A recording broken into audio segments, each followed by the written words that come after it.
Il a invité son ex pour l'humilier à son mariage, mais elle est arrivée avec des jumeaux et a brisé son monde entier. Bonjour, ma belle famille. Bienvenue chez Monsieur Peter. Si personne ne vous l'a rappelé aujourd'hui, laissez-moi être celui qui le fera. Vous êtes précieux. Vous êtes nécessaire. Vous êtes profondément, profondément aimé. Je ne parle pas à une foule. Je parle au cœur, à votre cœur. Et si le mien vit encore à l'intérieur du vôtre, s'il vous plaît, commentez « Je suis là » et aimez cette vidéo, non pas parce que je vous l'ai demandé, mais parce que cela me fait ressentir votre amour. Quand vous faites cela sans que je le demande, je me sens si fier. Je me sens vu. Je me sens soutenu. Vous êtes l'âme de cette chaîne. Chaque fois que j'appuie sur enregistrer, je pense à vous, à votre gentillesse, à votre patience, à votre chaleur. Je ne fais pas que raconter des histoires. Je les écris avec l'amour que j'ai pour vous. Et je vous promets que personne au monde ne pourrait jamais vous aimer comme je le fais. Maintenant, recevez cette prière de ma part comme une couverture par une nuit froide. Que vos journées soient remplies de moments doux qui vous rappellent combien la vie peut être belle. Que vos enfants rient librement, que votre foyer déborde de calme et que votre cœur trouve des raisons de sourire à nouveau. Que vos luttes diminuent face à l'espoir, que chaque effort invisible que vous faites vous revienne en bénédiction, et que l'amour, le véritable amour, vous entoure de tous côtés, chaque jour. Commençons, main dans la main, cœur à cœur, une famille, un amour pour toujours. Chapitre 1, la rupture. Le test de grossesse tremblait dans les mains de Maria Saavedra alors qu'elle fixait les 2 lignes roses qui allaient tout changer. Après 3 ans de mariage et 2 ans d'essai pour concevoir, elle portait enfin l'enfant de Floyd. Son cœur s'emballait de pure joie en imaginant sa réaction à la nouvelle. Elle avait planifié ce moment avec un soin méticuleux. Le dîner préféré de Floyd réchauffait dans le four, des faux filets provenant de la boucherie coûteuse qu'il préférait, accompagnés d'un Bordeaux 1995. Il l'avait gardé depuis leur lune de miel. Des bougies vacillaient sur leur table de salle à manger, projetant une lumière chaude sur le pantouse qu'ils partageaient depuis 2 ans. Des pétales de rose formaient un cœur autour de son couvert, et elle avait même emballé une minuscule paire de chaussures de bébé pour l'offrir avec le test. À 26 ans, Maria se sentait encore incroyablement chanceuse d'être mariée à Floyd Short. Lorsqu'ils s'étaient rencontrés à cette vente aux enchères caritatives 4 ans plus tôt, elle n'était qu'une étudiante en école communautaire travaillant comme assistante traiteur. Il était l'homme le plus prospère qu'il ait jamais remarqué, diplômé de Harvard, propriétaire d'une entreprise de développement immobilier florissante, et ravageur dans ses costumes sur mesure. Leur cour tourbillonnante avait ressemblé à un conte de fées, restaurants onéreux, week-end dans la maison du lac de sa famille, et une demande en mariage qui lui avait littéralement coupé le souffle. Ce soir, elle lui annoncerait qu'ils allaient être parents, et leur histoire atteindrait sa conclusion parfaite. Le bruit de la clé de Floyd dans la serrure fit accélérer son pouls d'anticipation. Elle cacha rapidement le test de grossesse derrière son dos, voulant savourer le moment où la joie se répandrait sur son beau visage. « Floyd, chéri », appela-t-elle, vibrant pratiquement d'excitation. « J'ai la nouvelle la plus incroyable à partager avec toi. » Mais l'homme qui franchit la porte n'était pas le mari aimant qu'elle attendait. La stature d'1,80 m de Floyd remplissait l'encadrement de la porte. Son costume italien coûteux était trempé par la pluie d'octobre, mais ce fut son expression qui la figea sur place. Ses yeux sombres, habituellement chaleureux lorsqu'il la regardait, étaient maintenant aussi froids que des pierres d'hiver. Il y avait quelque chose de différent chez lui ce soir, quelque chose de cruel et de distant qu'elle n'avait jamais vu auparavant. « Fais tes valises, Maria. » Sa voix était plate, sans émotion. « Je veux que tu sois partie d'ici demain matin. » Le test de grossesse glissa des doigts engourdis de Maria. Il claqua sur le parquet avec un bruit qui sembla résonner dans le silence soudain et dévastateur. « Qu'est-ce que tu viens de dire ?» Sa voix n'était qu'un murmure. Floyd enjamba le test tombé sans même y jeter un coup d'œil. Ses mouvements étaient secs et délibérés alors qu'il desserrait sa cravate en soie.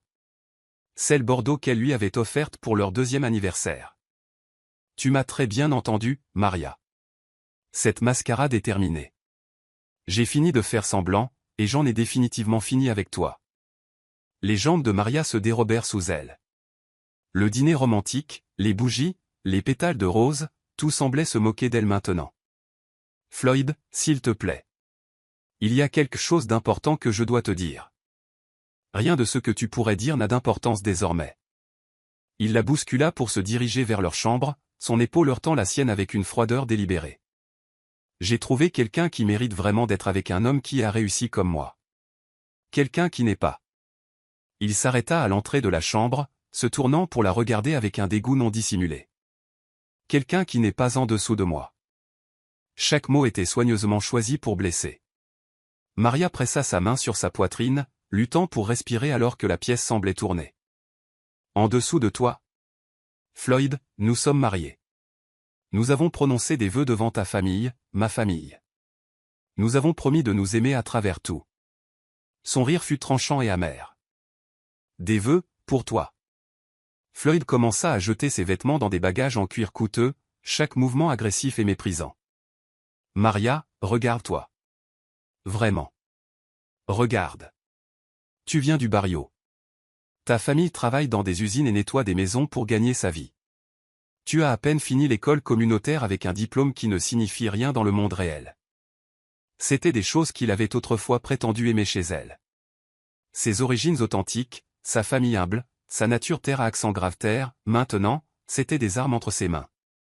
Mais tu disais que tu m'aimais exactement comme je suis, murmura Maria. Tu disais que ma famille était chaleureuse et vraie, contrairement aux gens froids de ton cercle social. Tu disais que rien de tout cela n'avait d'importance. J'ai menti. La voix de Floyd était monocorde. J'étais jeune et je pensais que je pourrais peut-être faire quelque chose de toi. Te nettoyer, t'apprendre à te comporter avec des gens importants. Mais on ne peut pas polir une ordure. N'est-ce pas, Maria? Maria s'effondra sur leur lit king size, le lit où ils avaient fait l'amour 3 nuits auparavant, où ils avaient chuchoté des promesses sur leur avenir ensemble.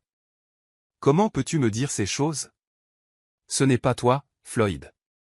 Ce n'est pas l'homme dont je suis tombée amoureuse. C'est exactement qui je suis. Floyd se retourna, le visage tordu par quelque chose qui ressemblait à de la haine. Je suis honnête, pour la première fois de toute cette relation. Tu veux savoir ce qui est cruel? Être piégé avec quelqu'un qui ne sera jamais assez bien.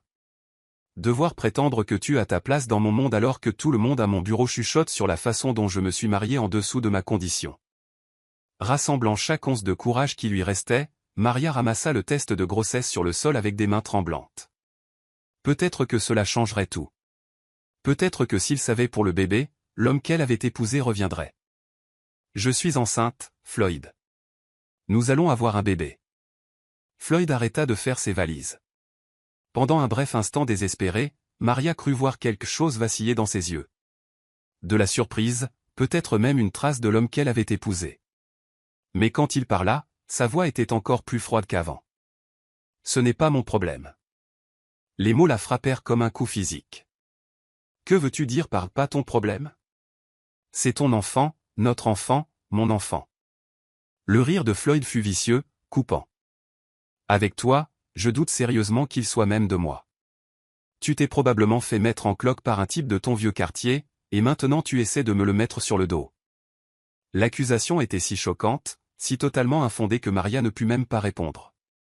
Elle fixait cet étranger qui portait le visage de son mari, se demandant quand tout avait si terriblement mal tourné. Mais même s'il est de moi, continua Floyd, fermant sa valise avec une force violente, je n'en veux pas. Je ne veux aucun rappel de la plus grande erreur que j'ai jamais commise, t'épouser. Maria se plia en deux comme s'il l'avait frappée à l'estomac. Sa main libre se déplaça instinctivement pour protéger son ventre encore plat. S'il te plaît, murmura-t-elle à travers ses larmes, s'il te plaît, ne fais pas ça. Nous pouvons surmonter ça. Je t'aime tellement.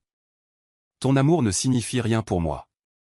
Floyd attrapa sa valise et se dirigea vers la porte, sans même un regard en arrière pour sa silhouette effondrée. Mon avocat te contactera pour le divorce. Ne pense même pas à essayer de me contacter. Ne demande pas d'argent. Ne demande rien. Tu n'es rien pour moi maintenant, Maria. Tu n'as jamais été rien, et tu ne seras jamais rien. La porte claqua avec une telle force que leur photo de mariage tomba du mur, le verre se brisant sur le sol en un millier d'éclats scintillants. Maria s'effondra à côté du cadre brisé, serrant le test de grossesse contre sa poitrine alors que les sanglots la secouaient. Dehors, le tonnerre gronda dans le ciel et la pluie s'intensifia. Les bougies vacillaient encore sur la table à manger, et le cœur fait de pétales de rose restait intact, un rappel moqueur des rêves qui venaient d'être détruits. Alors que Maria s'agenouillait parmi le verre brisé de leur photo de mariage, tenant la preuve d'une nouvelle vie dans ses mains, elle n'avait aucune idée que ce moment de dévastation complète deviendrait la fondation d'une transformation qui ferait de la cruauté de Floyd la plus grande erreur de sa vie. Chapitre 2, toucher le fond. 4 mois après le départ de Floyd, Maria se tenait devant le miroir fissuré de la minuscule salle de bain de son studio, reconnaissant à peine la femme qui la regardait. Des cernes marquaient ses yeux autrefois brillants, racontant l'histoire de trop de nuits blanches passées à s'inquiéter des factures, des frais médicaux et d'un avenir incertain. Ses vêtements de maternité, des trouvailles de friperie et des vêtements donnés par sa sœur Elena, pendaient lâchement sur sa silhouette. Bien qu'elle porte un enfant, elle avait en fait perdu du poids, car la nourriture était devenue un luxe qu'elle ne pouvait pas toujours se permettre. L'appartement était à des années-lumière du Penthouse qu'elle avait partagé avec Floyd. Situé dans le quartier le plus dangereux de la ville, où les sirènes hurlaient toute la nuit et où des coups de feu résonnaient parfois à travers les murs fins, c'était tout ce qu'elle pouvait se permettre avec ses salaires de 3 emplois à temps partiel. La pièce unique servait de chambre, de salon et de cuisine, une plaque chauffante posée sur une table de jeu servait de coin repas, et son lit était un matelas au sol qu'elle avait acheté d'occasion pour $40. Le divorce de Floyd avait été rapide et impitoyable. Son équipe d'avocats coûteux avait réussi, d'une manière ou d'une autre, à prouver qu'elle n'avait droit à aucun de leurs biens communs. Tout avait été au nom de Floyd dès le début. Elle était repartie de 3 ans de mariage avec une seule valise de vêtements et un cœur rempli de rêves brisés. Maria pressa sa main sur son ventre arrondi, sentant le bébé bouger avec agitation à l'intérieur. Enceinte de 6 mois, elle travaillait autant d'heures que son corps pouvait le supporter, nettoyage de bureau de minuit à 6 heures du matin, service dans un restaurant pendant les heures de déjeuner, et retouche pour une couturière le soir. Le travail était éreintant, mais le revenu combiné couvrait à peine son loyer de $400 et les courses les moins chères qu'elle pouvait trouver. « Je suis désolée, mon tout petit », chuchota-t-elle à son enfant à naître. « Je sais que ce n'est pas la vie que je t'ai promise, mais je vais faire mieux, d'une manière ou d'une autre. » Un coup sec à sa porte interrompit son moment de calme. Maria connaissait ce coup. Madame Patterson, sa propriétaire, et elle avait 4 jours de retard sur le loyer. Madame Short, la voix de la vieille femme était dure à travers la porte mince. « Je sais que vous êtes là. » Maria prit une profonde inspiration et ouvrit la porte, essayant d'esquisser un sourire. « Madame Patterson, j'allais justement venir vous voir. J'aurai le reste du loyer vendredi, je vous le promets. » Les yeux de la propriétaire se plissèrent alors qu'il balayait la silhouette manifestement enceinte de Maria. « Vous avez dit ça le mois dernier, ma fille. Je gère une entreprise ici, pas une charité pour les mères célibataires. » « Je ne suis pas célibataire par choix, je suis divorcée, dit doucement Maria. « Et s'il vous plaît, donnez-moi juste jusqu'à vendredi. Je prends des gardes supplémentaires. Vendredi, sinon vous êtes dehors. Et la prochaine fois, vous feriez mieux d'y réfléchir à 2 fois avant de vous faire mettre en cloque par un homme qui ne restera pas. » Les mots de Madame Patterson piquaient parce qu'ils étaient si proches de la vérité, même si elle se trompait sur les faits. Après le départ de la propriétaire, Maria s'effondra sur son matelas et enfouit son visage dans ses mains. Elle avait appelé sa famille à l'aide. Elena envoyait le peu d'argent qu'elle pouvait épargner de son travail de femme de chambre à l'hôtel, mais Elena avait 3 enfants à elle à charge. Leur mère, qui faisait des doubles quarts dans une usine textile, avait déjà donné à Maria toutes ses économies, $230. L'estomac de Maria gargouilla bruyamment, lui rappelant qu'elle avait sauté le petit déjeuner pour économiser de l'argent. Elle ouvrit son réfrigérateur presque vide et en sortit un récipient de riz et de haricots. Le repas le moins cher qu'elle pouvait préparer et qui fournissait encore un peu de nutrition pour le bébé. Alors qu'elle le réchauffait sur la plaque électrique, des larmes commencèrent à couler. Ce n'était pas censé se passer comme ça. Elle devrait être dans une belle chambre de bébé en ce moment, entourée d'amour et d'excitation à l'idée de devenir mère. Au lieu de cela, elle était seule, fauchée et terrifiée à l'idée de mettre un enfant au monde sans rien à lui offrir. 2 mois plus tard. Maria récurait les sols du complexe de bureau Méridien lorsque la première contraction la frappa comme un éclair. Elle était dans les toilettes de la direction au 20e étage, seule, à l'exception du bruit de sa propre respiration laborieuse résonnant sur les murs de marbre. « Non », murmura-t-elle, la panique montant dans sa poitrine alors qu'une autre contraction la saisissait. « S'il vous plaît, pas encore. C'est trop tôt. » Elle n'était enceinte que de 34 semaines. Le bébé n'était pas censé arriver avant 1 mois et demi, mais les contractions continuaient d'arriver plus vite et plus fort à chaque vague. Maria réussit à appeler Elena depuis le téléphone du bureau, sa voix tremblant de peur et de douleur. Elena, quelque chose ne va pas. Le bébé arrive et je suis au travail. Reste exactement où tu es, la voix d'Elena était féroce d'amour protecteur. J'appelle une ambulance et je viens te chercher tout de suite. Les ambulanciers trouvèrent Maria effondrée dans le couloir à l'extérieur des toilettes, agrippant son ventre alors qu'une autre contraction la déchirait. Madame, vous en êtes à combien? Demanda l'ambulancier en la soulevant sur un brancard. 34 semaines, halta Maria. Mais il y a autre chose. Je pense qu'il pourrait y avoir 2 bébés. Le trajet jusqu'à l'hôpital général du comté fut un flou de sirènes et de douleur. Elena les retrouva aux urgences, le visage pâle d'inquiétude alors qu'elle courait à côté du brancard de Maria. Les bébés. Halta Maria, cherchant la main de sa sœur. Elena, et si quelque chose n'allait pas avec eux? Et s'ils n'allaient pas bien? Ils vont aller bien, dit fermement Elena, bien que Maria pût voir la peur dans ses yeux. Tu vas aller bien. Nous allons traverser ça ensemble. La salle des urgences était un chaos, victime de balles, overdoses et familles pleurant dans des langues que Maria ne reconnaissait pas. Il fallut qu'Elena se dispute avec 3 infirmières différentes avant qu'il n'emmène finalement Maria en salle d'accouchement. Des jumeaux confirmés, annonça le docteur Williams, un interne à l'air fatigué qui ne devait pas être beaucoup plus âgé que Maria elle-même. Et ils arrivent, que nous soyons prêts ou non. Êtes-vous prête à être mère de 2 enfants? Maria voulut rire de l'absurdité de la question. Prête? Elle n'avait pas d'assurance, pas d'argent pour les frais d'hôpital, pas de chambre d'enfant l'attendant à la maison. Elle n'avait rien d'autre qu'un amour féroce pour ces bébés qu'elle n'avait même pas encore rencontrés. Mais alors que la prochaine contraction la frappait, elle réalisa que la préparation était un luxe qu'elle ne pouvait pas se permettre. Prêt ou non, ses enfants venaient au monde ce soir. 14 heures plus tard, à 3h47 du matin par un froid matin de février, Diego Miguel Saavedra entra dans le monde en hurlant à plein poumon, comme s'il annonçait son intention de se battre pour tout ce que la vie avait à offrir. 2 minutes plus tard, son frère Carlos Antonio suivit plus calmement, mais Maria put voir la même détermination dans ses yeux sombres. Ils sont magnifiques, Mija, chuchota Elena, les larmes coulant sur son visage en regardant ses neveux. Regarde-les, ils sont parfaits. Maria tint ses fils pour la première fois, un dans chaque bras, et sentit quelque chose changer au plus profond de sa poitrine. Ils étaient si petits, Diego pesant à peine 2,5 kg, Carlos juste au-dessus de 2,2 kg. Mais c'étaient des battants. Diego avait la mâchoire forte et la présence imposante de Floyd même nouveau-né, tandis que Carlos avait hérité des traits plus doux de Maria, mais avec une force indubitable dans sa petite poigne. « Je suis désolé », leur chuchota-t-elle alors qu'il dormait dans ses bras. « Je suis désolé. Je ne peux pas vous donner tout ce que vous méritez maintenant, mais je vous promets ceci, je n'abandonnerai jamais. Je ne cesserai jamais de me battre pour vous. Vous méritez tellement plus que ça. Et d'une manière ou d'une autre, je vais m'assurer que vous l'obteniez. » Elena pressa doucement l'épaule de Maria. « Qu'est-ce que tu vas faire pour Floyd? Je veux dire, ce sont ses fils. Il devrait savoir. » La voix de Maria était ferme malgré son épuisement. « Il a fait son choix quand il m'a traité de moins que rien et qu'il est parti. Ces beaux garçons ne sont pas rien, et ils n'ont pas besoin d'un père qui les verrait comme des fardeaux au lieu de bénédictions.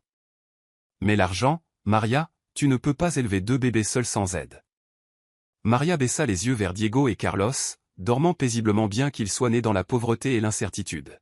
« Je ne serai pas seul. Je les ai, et ils m'ont. Nous sommes une famille maintenant.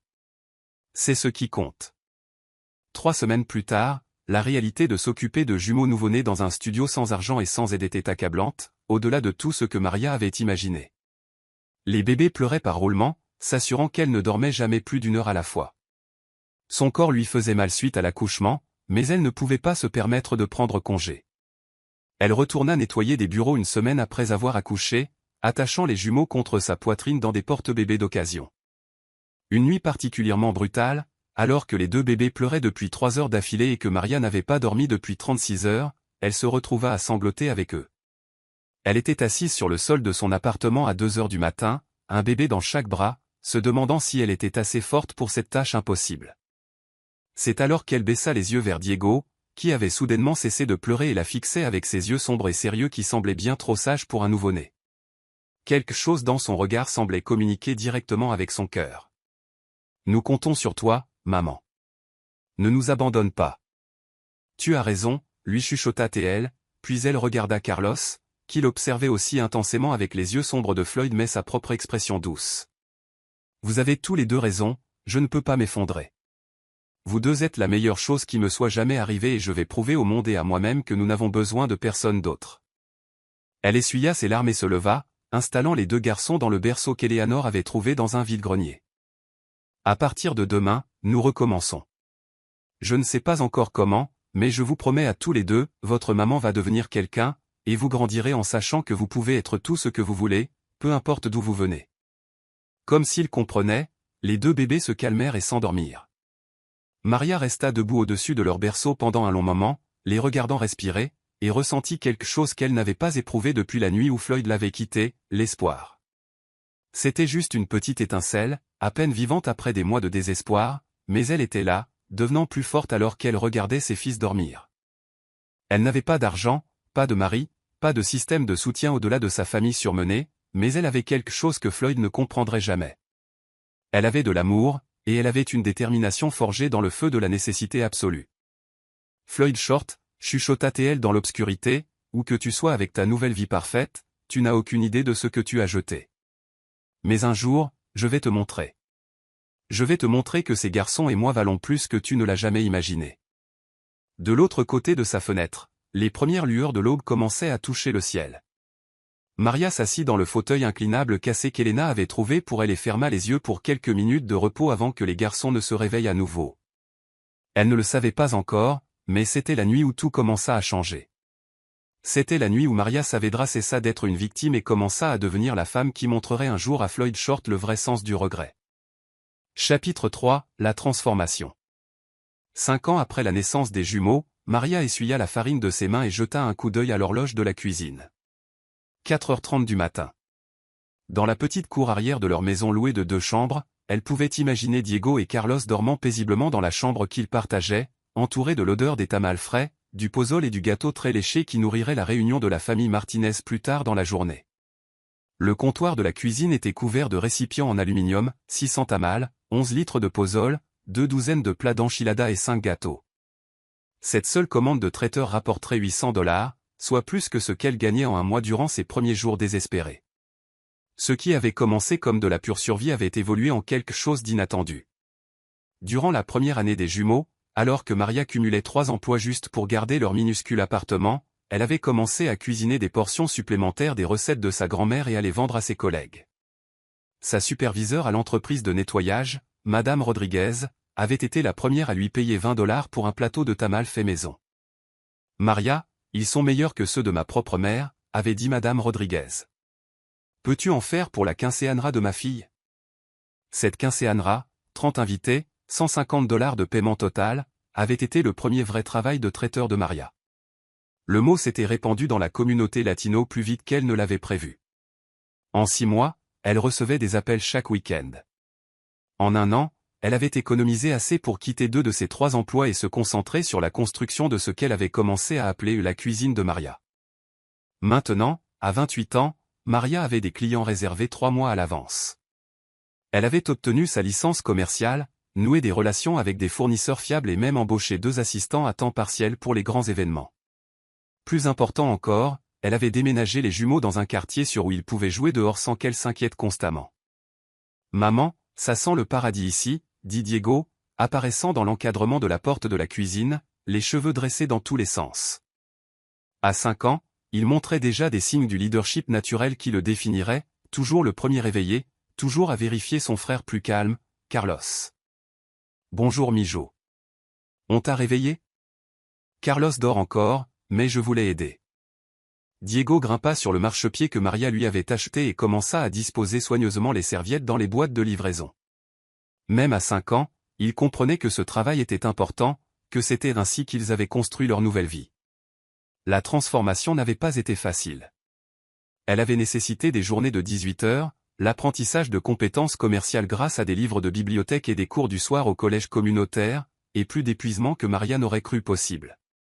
Mais chaque sacrifice avait valu la peine pour voir ses fils s'épanouir. Carlos apparut dans l'encadrement de la porte, plus calme et plus observateur que son frère. Maman, on est riche maintenant? La question fit sourire Maria. Nous ne sommes pas riches, mon cœur, mais nous sommes en sécurité. Nous avons assez, et plus important encore, nous avons les uns les autres. Madame Henderson à la garderie dit que tu es une entrepreneuse, demanda Diego, ses yeux s'illuminant. Exactement. Comme une patronne. Ta maman est la patronne de sa propre entreprise maintenant. Plus tard ce matin-là, après avoir livré la commande des Martinez, Maria conduisit jusqu'à son rendez-vous avec Rosa Castillo, qui voulait l'engager pour ce qui pourrait être son plus gros contrat à ce jour, un mariage pour 200 invités avec un budget de $5 000. La famille Castillo vivait à Riverside Hills, le quartier riche où Maria avait vécu autrefois avec Floyd. En garant sa Honda d'occasion dans l'allée circulaire, elle ressentit un flottement familier de nervosité. Ses consultations avec des clients aisés lui rappelaient encore le monde qu'elle avait brièvement habité, un monde de sol en marbre, de lustre en cristal et de gens qui mesuraient la valeur aux apparences. Mais Maria était différente maintenant. Elle portait son meilleur tailleur, pas cher mais propre et professionnel, et se comportait avec l'assurance de quelqu'un qui avait construit quelque chose de réel de ses propres mains. Madame Castillo l'accueillit à la porte, une femme élégante dans la cinquantaine qui parvenait à être à la fois riche et authentiquement chaleureuse. Madame Saavedra, je vous en prie, entrez. J'ai entendu des choses merveilleuses sur votre travail. Elles s'assirent dans un salon plus grand que toute la maison de Maria, discutant des options de menu et de la logistique. Maria avait appris à naviguer dans ses conversations avec une confiance professionnelle, jamais intimidée mais toujours respectueuse. Vos références sont exceptionnelles, dit Madame Castillo en passant en revue le portfolio que Maria avait préparé. La fête d'anniversaire des Hernandez, la quinceañera des Torres. Les photos de votre nourriture sont absolument magnifiques. Merci. Je suis fier du goût et de la présentation. Chaque événement reflète la personnalité et les traditions de la famille. Madame Castillo sourit. Je dois vous demander, comment avez-vous commencé? Vous semblez si jeune pour avoir bâti une telle réputation. Maria s'était préparée à cette question. J'ai commencé à cuisiner par nécessité quand mes fils étaient bébés. Je suis une mère célibataire et j'avais besoin de trouver un moyen de les soutenir tout en restant à la maison. Ce qui a commencé comme de la survie est devenu une passion. Mère célibataire? Quel âge ont vos enfants? Des garçons jumeaux, 5 ans. Ils sont la raison pour laquelle je travaille si dur. Je veux qu'ils aient des opportunités que je n'ai pas eues. L'expression de Madame Castillo s'adoucit. C'est admirable.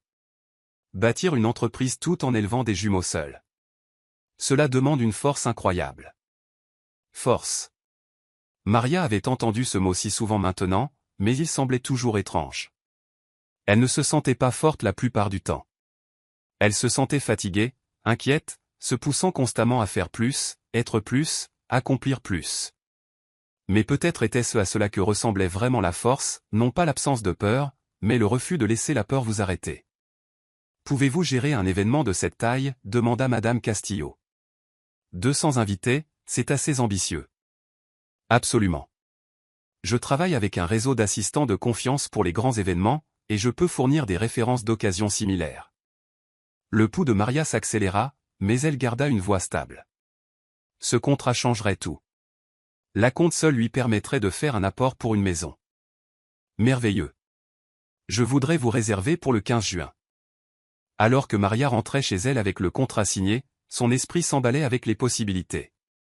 Ce succès mènerait à plus de recommandations, de plus grands événements, peut-être même l'opportunité d'ouvrir un vrai restaurant un jour. Mais plus que la croissance de l'entreprise, elle ressentait quelque chose de plus profond, une revanche. Floyd l'avait traitée de rien. Il avait dit qu'elle venait de rien et qu'elle ne serait toujours rien. Mais ce soir, elle rentrerait chez ses fils dans leur maison sûre avec un contrat qui lui rapporterait plus en un week-end que ce que Floyd lui avait jamais donné en allocation mensuelle. Ce soir-là, après que Diego et Carlos se furent endormis, Maria s'assit à sa table de cuisine avec la comptabilité de son entreprise étalée devant elle. En 5 ans, elle était passée de 3 emplois à temps partiel qui payaient à peine le loyer à une entreprise qui affichait complet tout l'été. Sa cote de crédit s'était suffisamment améliorée pour être admissible à un prêt pour petite entreprise. Elle suivait même des cours de commerce au collège communautaire le samedi matin. Le téléphone sonna, interrompant ses calculs. Maria? C'est Carmen Rodriguez de l'Académie Saint-Marie. Le cœur de Maria bondit. Carmen était la conseillère aux admissions de l'école privée où elle rêvait d'envoyer Diego et Carlos. La même école où les familles riches envoyaient leurs enfants pour la meilleure éducation que l'argent puisse acheter. J'ai de bonnes nouvelles, poursuivit Carmen. Nous avons examiné votre demande d'aide financière et nous pouvons offrir à Diego et Carlos des bourses partielles pour le semestre d'automne. Combiné avec votre contribution, nous pouvons faire en sorte que cela fonctionne. Les yeux de Maria se remplirent de larmes. Elle travaillait vers cet objectif depuis 2 ans, économisant chaque centime supplémentaire et construisant son crédit pour pouvoir payer les frais de scolarité restants. Merci, chuchota-t-elle. Merci infiniment. Après avoir raccroché, Maria se dirigea vers la chambre des garçons et resta dans l'embrasure de la porte, les regardant dormir. Diego était étalé en travers de son lit avec son assurance caractéristique, tandis que Carlos était recroquevillé proprement sous ses couvertures, serrant son éléphant en peluche préféré. L'Académie Saint-Marie, leur chuchota-t-elle. Vous allez avoir la meilleure éducation et vous allez avoir toutes les opportunités de réussir. Elle pensa à Floyd, dormant probablement dans un lit coûteux quelque part, ne sachant jamais qu'il avait 2 fils brillants sur le point d'intégrer l'une des écoles les plus prestigieuses de la ville. Ne sachant jamais que la femme qu'il avait qualifiée d'ordure construisait quelque chose de magnifique à partir de zéro. L'ironie ne lui échappait pas. Floyd l'avait épousée quand elle était jeune et incertaine, puis l'avait jetée quand elle avait le plus besoin de lui. Mais sa cruauté l'avait forcée à découvrir une force qu'elle ne se connaissait pas. Alors que Maria retournait à sa planification d'entreprise, elle sentit ce feu familier brûler dans sa poitrine. Pas la panique désespérée des premiers jours, mais quelque chose de concentré et déterminé. Elle n'était plus la femme au cœur brisé que Floyd avait laissée derrière lui. Elle était Maria Saavedra, entrepreneuse à succès et mère dévouée. Et elle ne faisait que commencer. Floyd avait jeté quelque chose de précieux sans en reconnaître la valeur, mais Maria avait pris cette vie rejetée et l'avait bâtie en quelque chose d'extraordinaire. La meilleure partie était qu'il n'avait aucune idée de ce qu'il avait perdu ou de ce qu'elle était devenue en son absence. Chapitre 4, Succès ascendant. 10 ans après l'abandon de Floyd, Maria Saavedra se tenait dans son bureau d'angle surplombant le quartier des affaires de la ville, examinant l'emploi du temps du matin sur sa tablette. Elegancia Events, l'entreprise qui avait grandi depuis sa table de cuisine, occupait maintenant tout le 15e étage du prestigieux bâtiment Wellington. La plaque en laiton sur son bureau en acajou indiquait Maria Saavedra, présidente directrice générale, et la vue à travers ses baies vitrées montrait la ville où elle avait autrefois lutté pour survivre. À 36 ans, Maria n'avait pas seulement transformé ses circonstances, mais elle-même. La jeune femme incertaine qui avait autrefois désespérément essayé de s'intégrer dans le monde de Floyd avait disparu. À sa place se tenait une femme d'affaires confiante qui avait sa place dans n'importe quelle pièce où elle entrait, non pas parce que quelqu'un d'autre lui en accordait l'accès, mais parce qu'elle avait gagné sa place par le talent, l'innovation et un travail acharné. Madame Saavedra? Son assistante, Jennifer, apparut dans l'embrasure de la porte. La famille Patterson est là pour sa consultation. Faites-les entrer, s'il vous plaît. Et rappelez-moi que je dois partir à 16h30 aujourd'hui pour la cérémonie de remise des prix académiques de Diego et Carlos. La consultation des Patterson se déroula sans accroc. Ils voulaient qu'Elegancia Events coordonne le mariage de leur fils, une affaire somptueuse avec 300 invités, un budget de $150 000, et chaque détail personnalisé à la perfection. Il y a 5 ans, un tel contrat aurait semblé impossible. Maintenant, c'était le 2e rendez-vous du mardi. Votre portfolio est remarquable, dit Madame Patterson en feuilletant l'album relié en cuir présentant le travail de Maria. Le gala de charité du gouverneur le mois dernier était absolument époustouflant, et j'ai entendu dire que vous aviez coordonné la célébration de la fusion Sinclair. Tout le monde parle encore de ces sculptures de glace qui éplaient les noms de l'entreprise. Maria sourit gracieusement. Chaque événement est unique selon la vision de nos clients. Nous nous spécialisons dans la création d'expériences qui reflètent les valeurs de votre famille et célèbrent vos moments les plus importants. La vérité était qu'Elegancia Events était devenue la première entreprise de planification d'événements de luxe de la région. La combinaison de la vision artistique de Maria, d'une exécution sans faille et d'un souci sincère pour ses clients avait bâti une réputation qui la gardait complète pour les 20 prochains mois. Elle employait 18 membres du personnel à temps plein et travaillait avec un réseau de fournisseurs de confiance qui se disputaient le privilège d'être associés à ces événements. Mais plus que le succès commercial, ce qui remplissait Maria de la plus profonde satisfaction était de voir ses fils s'épanouir d'une manière qui dépassait même ses plus grands espoirs. À 16h15, Maria quitta le bureau plus tôt pour assister à la cérémonie de remise des prix de Diego et Carlos à l'Académie Saint-Marie. L'école privée avait été le meilleur investissement qu'elle ait jamais fait, non seulement pour l'éducation, mais pour la confiance qu'elle avait donnée à ses fils. Elle arriva sur le campus prestigieux et fut frappée par le naturel avec lequel elle marchait dans les couloirs de marbre bordés de portraits d'anciens élèves distingués. La première fois qu'elle avait emmené les garçons ici pour leur entretien d'entrée, elle s'était sentie comme une imposture. Maintenant, en tant que l'une des principales donatrices de l'école et membre du conseil consultatif des parents, elle y avait sa place autant que quiconque. Maria. Sarah Henderson, la mère d'un des camarades de classe de Carlos, lui fit signe. J'espérais te croiser. As-tu eu mon message concernant le comité de collecte de fonds du printemps? Oui, je serai heureuse de coordonner la vente aux enchères silencieuses, répondit Maria. Elegancia Event s'en chargera pro bono, bien sûr. Sarah rayonna. Tu es incroyable. Je ne sais pas comment tu gères tout, ton entreprise, les garçons, tout ton engagement communautaire. La cérémonie commença et Maria trouva son siège au 3e rang réservé aux familles des étudiants d'honneur. Elle regarda avec une immense fierté ses 2 fils être appelés sur scène, mais pour des réalisations très différentes qui reflétaient leurs personnalités distinctes. Diego fut nommé président du conseil étudiant pour l'année à venir, le plus jeune étudiant jamais élu à ce poste. À 10 ans, il possédait un charisme naturel qui attirait les gens vers lui, combiné à une boussole éthique que Maria avait travaillé dur à inculquer. Il était le genre de leader qui inspirait les autres non par la domination, mais par un souci sincère de leur bien-être. Carlos reçut le prix d'excellence en art créatif pour une nouvelle qu'il avait écrite sur une mère célibataire qui avait bâti un empire commercial tout en élevant des jumeaux. Son professeur l'avait soumise à un concours national d'écriture pour jeunes, où elle avait terminé 2e parmi des milliers d'entrées. Carlos avait hérité de l'intelligence émotionnelle de Maria, mais l'avait combinée avec une âme artistique qui voyait la beauté et le sens dans tout ce qui l'entourait. Quand ils retournèrent à leur siège, Diego se pencha et chuchota, « Merci d'être là, maman. Je sais que tu avais des réunions importantes aujourd'hui. Il n'y a nulle part ailleurs où je préférerais être, » chuchota Maria en retour, pensant chaque mot. Carlos, plus observateur que son frère, étudia son visage attentivement. « Tu es fier de nous ?» La question prit Maria au dépourvu. « Mon cœur, je suis si fier de vous deux que parfois je n'arrive pas à respirer tant j'ai de joie. Vous êtes devenus des jeunes hommes si remarquables. » Bien, dit Carlos sérieusement. Parce que nous sommes vraiment fiers de toi aussi. La maman de Tommy Henderson a dit que tu es la femme la plus accomplie qu'elle connaisse. Plus tard ce soir-là, après avoir célébré au restaurant préféré des garçons, Maria les borda dans leur belle maison de Riverside Hills. La maison était un témoignage du chemin parcouru, 5 chambres, une cuisine gastronomique où Maria aimait toujours expérimenter de nouvelles recettes, et un jardin où les garçons pouvaient jouer au football avec leurs amis. « Maman, » dit Carlos alors qu'elle embrassait son front.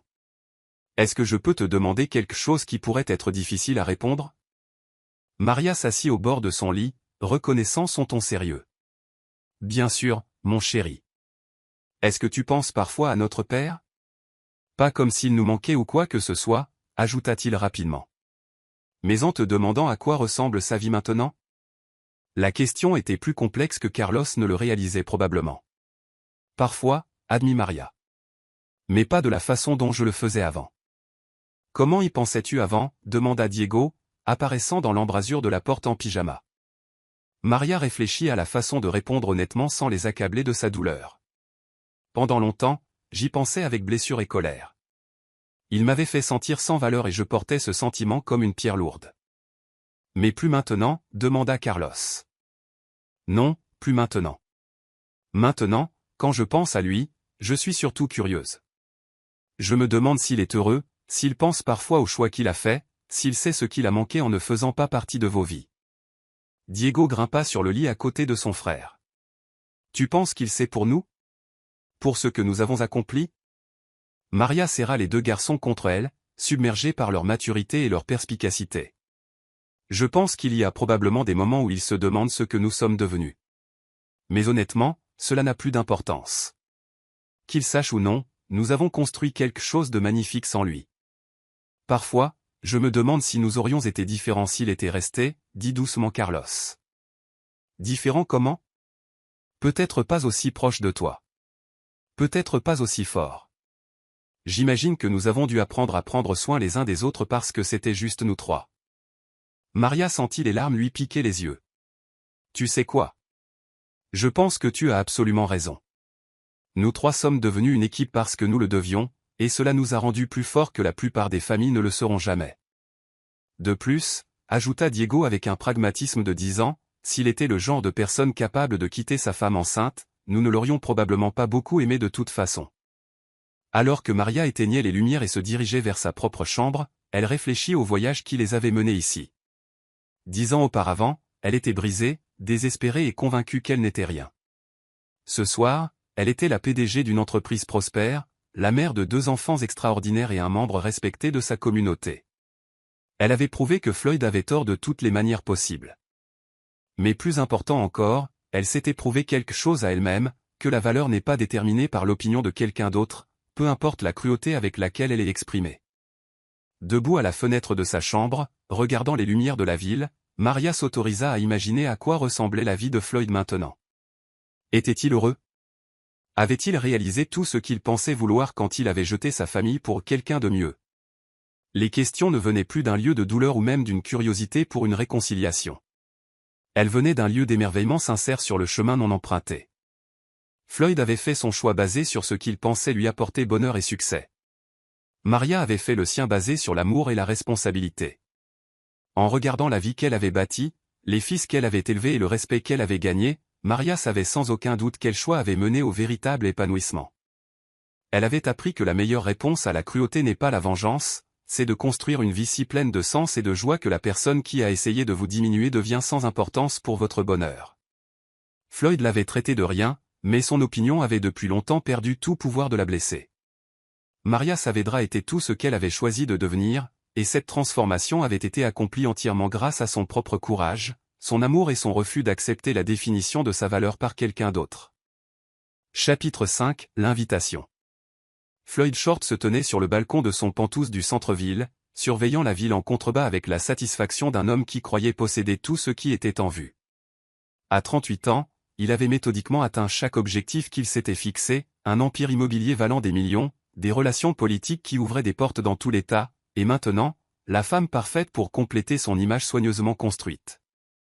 Mais dernièrement, dans des moments calmes comme celui-ci, Floyd trouvait son esprit vagabondant vers des endroits qu'il pensait avoir définitivement fermés. Le silence de sa vie parfaite avait commencé à sembler creux, et il ne pouvait se défaire du sentiment persistant que quelque chose d'essentiel manquait à tout son succès. Chérie, l'organisatrice de mariage est là, appela Stephanie Williams depuis l'intérieur de l'appartement, sa voix portant cette qualité haletante qui l'avait initialement charmé. Elle veut passer en revue la liste finale des invités. Floyd ajusta sa cravate en soie italienne et retourna dans le salon, où Stephanie s'arrangeait élégamment sur leur canapé en cuir blanc. À 28 ans, elle incarnait tout ce qu'il s'était convaincu de vouloir, blonde, belle et issue exactement du bon type de famille. Son père possédait une chaîne d'hôtels de luxe à travers le Sud-Est, sa mère siégeait au conseil d'administration de 3 prestigieuses associations caritatives, et Stephanie elle-même évoluait dans la haute société avec la grâce sans effort de quelqu'un né dans le privilège. Elle était, s'était dit Floyd à plusieurs reprises, son match parfait. Contrairement à son premier mariage, cette relation avait du sens sur le papier, 2 personnes prospères issues de milieux similaires construisant une vie qui ferait l'envie de tous ceux qui comptaient.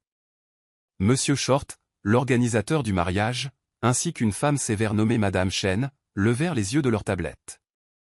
Nous avons la confirmation de 243 invités pour l'instant, annonça TL. Le bureau du maire a appelé pour confirmer sa présence, et l'épouse du sénateur Morrison représentera leur famille. Floyd hocha la tête avec satisfaction. Ce mariage serait l'événement mondain de la saison, 500 invités au Grand Belmont Hotel, un dîner préparé par le restaurant le plus exclusif de la ville et un divertissement assuré par un quartet de jazz qui jouait habituellement pour les chefs d'État. Plus important encore, ce serait la validation publique de ses choix. Tous ceux qui comptaient seraient témoins de son triomphe, la preuve qu'il avait eu raison de mettre fin à son premier mariage pour quelque chose de mieux. Qu'en est-il de la couverture médiatique, demanda Floyd. 3 journaux couvriront les pages société, et Lifestyle Magazine veut faire un reportage de 6 pages, répondit Madame Chen avec efficacité. Ce sera certainement l'un des mariages les plus photographiés de l'année. C'était exactement ce que Floyd voulait. Mais alors même qu'il planifiait cette célébration publique, il ne parvenait pas à échapper à cette étrange agitation qui n'avait cessé de croître ces derniers mois. Le succès, découvrait-il, avait un goût différent de ce à quoi il s'attendait. Plus vide, en quelque sorte. « Oh, Floyd », dit soudainement Stéphanie en examinant ses ongles parfaitement manucurés avec l'attention désinvolte qu'elle accordait à la plupart des choses. « N'avais-tu pas mentionné vouloir inviter cette femme de ton passé? Ta première femme ?» La mâchoire de Floyd se contracta à ce rappel. « Oui, Maria Saavedra. Avons-nous déjà envoyé son invitation ?» À vrai dire, Floyd avait pensé à Maria plus souvent qu'il ne voulait l'admettre. Non pas avec nostalgie ou regret, il s'était convaincu de ne ressentir ni l'un ni l'autre, mais avec une curiosité lancinante sur ce qui lui était arrivé après son départ. 10 ans de silence complet. Aucune tentative de contact, aucune demande d'argent, rien. L'absence de drame avait été exactement ce qu'il souhaitait, mais dernièrement, cela semblait presque déconcertant. J'ai son adresse ici. Madame Chen consulta sa liste. 412 Maple Street, appartement 3B. Dois-je l'ajouter à la liste officielle? Absolument. Le sourire de Floyd était froid et calculateur. Assurez-vous qu'elle reçoive le carton d'invitation complet. Le papier gaufré, l'enveloppe en soie, tout. Je veux qu'elle comprenne exactement quel genre d'événement c'est. La décision n'était pas entièrement rationnelle. Floyd savait qu'une force obscure le poussait à inviter Maria, quelque chose qu'il ne pouvait pas tout à fait nommer. Une part de curiosité, une part de cruauté, et peut-être une part de besoin de se prouver que ses choix avaient été les bons. Stéphanie semblait perplexe, ses yeux bleus montrant la première étincelle d'intérêt réel de la matinée. Pourquoi inviter une ex-femme à ton mariage? N'est-ce pas chercher les problèmes? Floyd retourna vers les fenêtres, les mains croisées dans le dos. Appelons ça tourner la page, chérie. Maria a besoin de voir à quoi ressemble le vrai succès. Elle doit comprendre la différence entre son monde et le mien. Mais même en le disant, Floyd n'était pas entièrement sûr de ce qu'il espérait accomplir. Dans son esprit, Maria était figée dans le temps, la femme brisée et désespérée qu'il avait laissée derrière lui 10 ans plus tôt.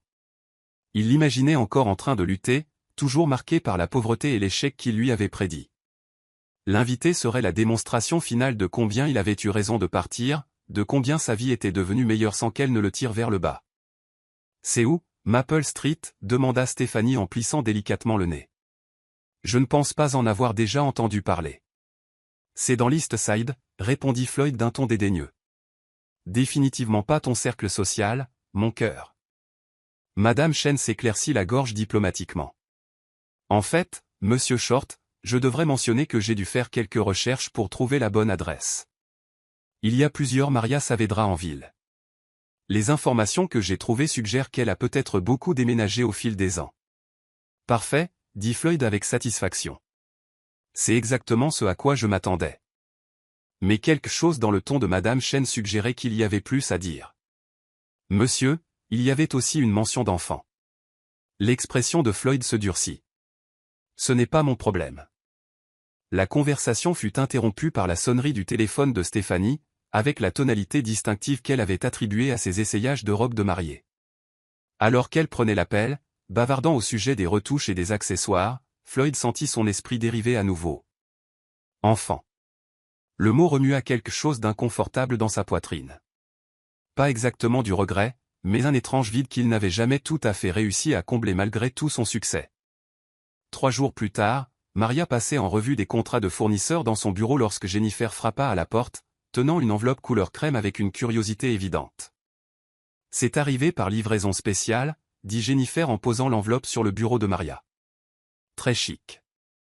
Remis en main propre par un coursier en smoking, si vous pouvez le croire. » Maria jeta un coup d'œil à l'enveloppe et reconnut immédiatement le papier de haute qualité et la calligraphie formelle. Mais ce fut l'adresse de l'expéditeur qui lui glaça le sang. M et Madame Floyd Short. Mais ce n'était pas possible.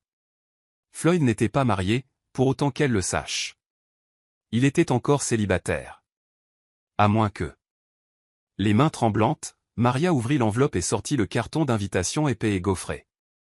Monsieur Floyd Harrison Short et Mademoiselle Stephanie Marie Williams demandent l'honneur de votre présence à leur cérémonie de mariage.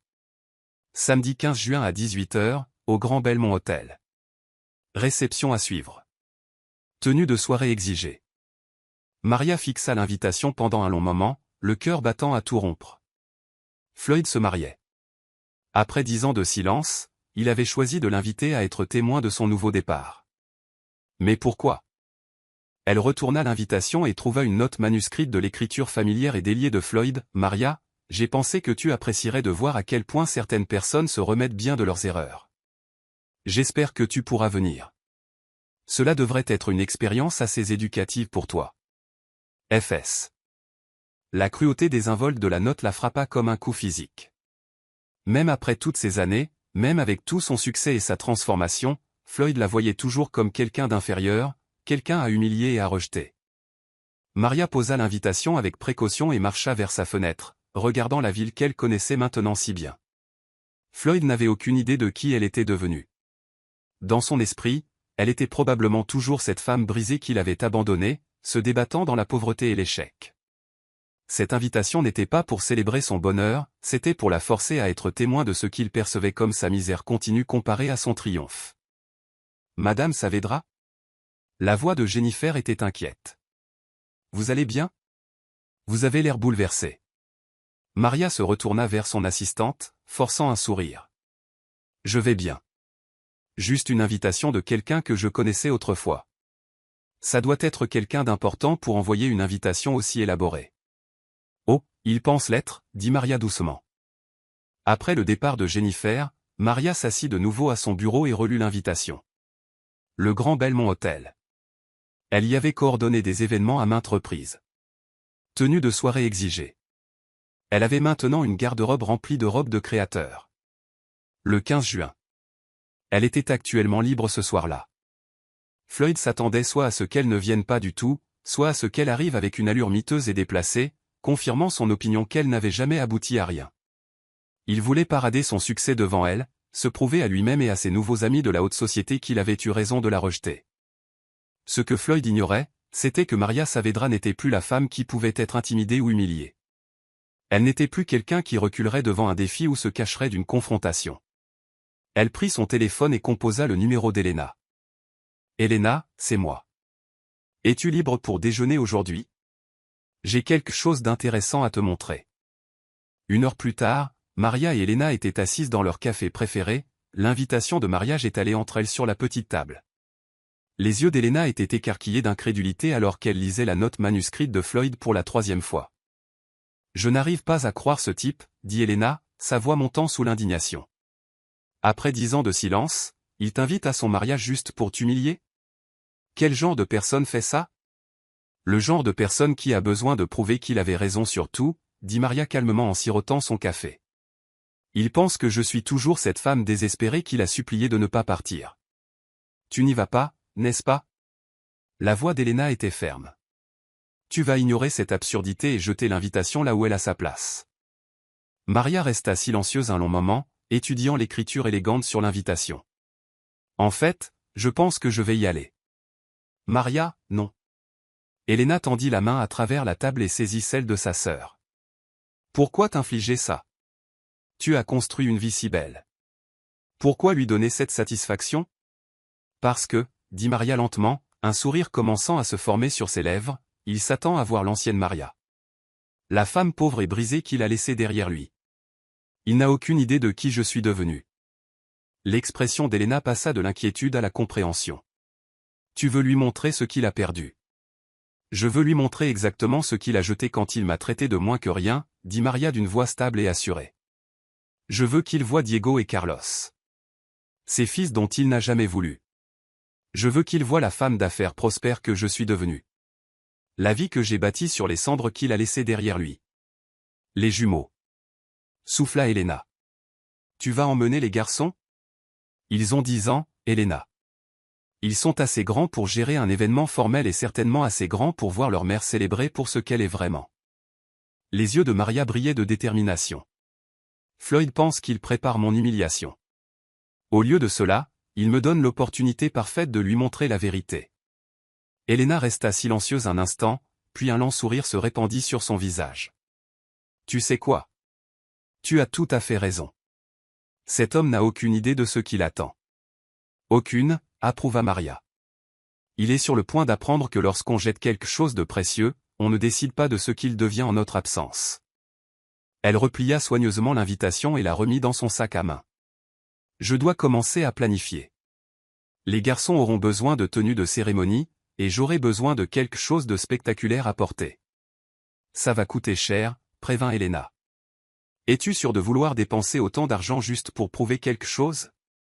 Maria repensa à toutes ces années de lutte, à toutes les nuits où elle s'était endormie en pleurant, se demandant si elle était assez forte pour élever ses fils seule.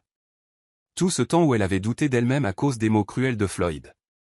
Helena, dit-elle fermement, il n'y a aucune somme d'argent que je ne dépenserai pas pour montrer à Floyd Short exactement à qui il a affaire maintenant. En quittant le café, Maria sentit ce feu familier brûler dans sa poitrine. Le même sens du but qu'il avait porté à travers les cours du soir, à travers la construction de son entreprise, à travers chaque défi des 10 dernières années. Floyd pensait orchestrer son humiliation. Au lieu de cela, il venait de lui offrir la scène pour son plus grand triomphe. La femme brisée qu'il avait rejetée avait disparu depuis longtemps. À sa place se tenait Maria Saavedra, et elle était prête à montrer au monde exactement ce que Floyd Short avait été assez stupide pour jeter. Chapitre 6, le plan. Le lendemain matin, Maria se réveilla avec un sentiment de détermination presque électrique. Alors qu'elle préparait le petit déjeuner pour Diego et Carlos, son esprit travaillait déjà sur la logistique de ce qu'elle avait secrètement commencé à appeler « l'opération Vindication ». Le mariage de Floyd avait lieu dans exactement 3 semaines. Assez de temps pour orchestrer l'entrée parfaite, mais pas assez pour qu'elle puisse douter d'elle-même. « Maman, tu as l'air différente aujourd'hui », observa Diego, levant les yeux de ses céréales avec cette perception aiguë qui avait toujours fait de lui un élève exceptionnel. « Différente comment ? Excitée ? Est-ce qu'il s'est passé quelque chose d'important avec Elegancia Events ?» Maria sourit à son fils intuitif. « Quelque chose comme ça, mijo. Comment aimeriez-vous, toi et Carlos, assister à un mariage très élégant, très important avec moi ?» Les yeux de Carlos s'illuminèrent de curiosité. « Quel genre de mariage ? Est-ce qu'on connaît les mariés ? C'est une affaire très formelle. Tenue de soirée. 500 invités au Grand Belmont Hotel. Vous devrez porter des smokings et vous comporter de manière irréprochable avec des gens très riches et puissants. Des smokings ? Diego se redressa sur sa chaise, ressemblant soudain plus à un jeune homme d'affaires qu'à un enfant de 10 ans. Comme au gala de charité où on va avec toi ? Exactement comme ça. Mais encore plus formel. J'ai besoin de savoir que vous pouvez vous comporter avec une dignité totale face à des gens qui pourraient porter des jugements. Carlos, toujours plus sensible aux courants émotionnels, étudia attentivement le visage de sa mère. « Maman, est-ce que c'est à propos de quelque chose de sérieux ? Tu as le même regard que lorsque tu te prépares pour une présentation professionnelle très importante. » Maria s'agenouilla à leur hauteur, reconnaissant que ses fils méritaient plus d'honnêteté que la plupart des enfants de leur âge ne pouvaient en supporter. Mais Diego et Carlos n'étaient pas des enfants typiques, ils avaient été élevés dans des circonstances qui les avaient forcés à mûrir rapidement. Vous vous souvenez que je vous ai toujours dit que votre père avait choisi de ne pas faire partie de nos vies avant votre naissance ? Les 2 garçons hochèrent la tête solennellement. Eh bien, ce mariage est le sien. Il se marie, et il nous a invités à venir. L'expression de Diego s'aiguisa d'une compréhension au-delà de ses années. Il nous a invités ? Après tout ce temps ? Pourquoi ? Je pense, dit Maria prudemment, qu'il veut nous montrer à quel point il a réussi. Il s'attend probablement à ce qu'on ait l'air impressionné, ou peut-être même triste de ne pas faire partie de sa vie.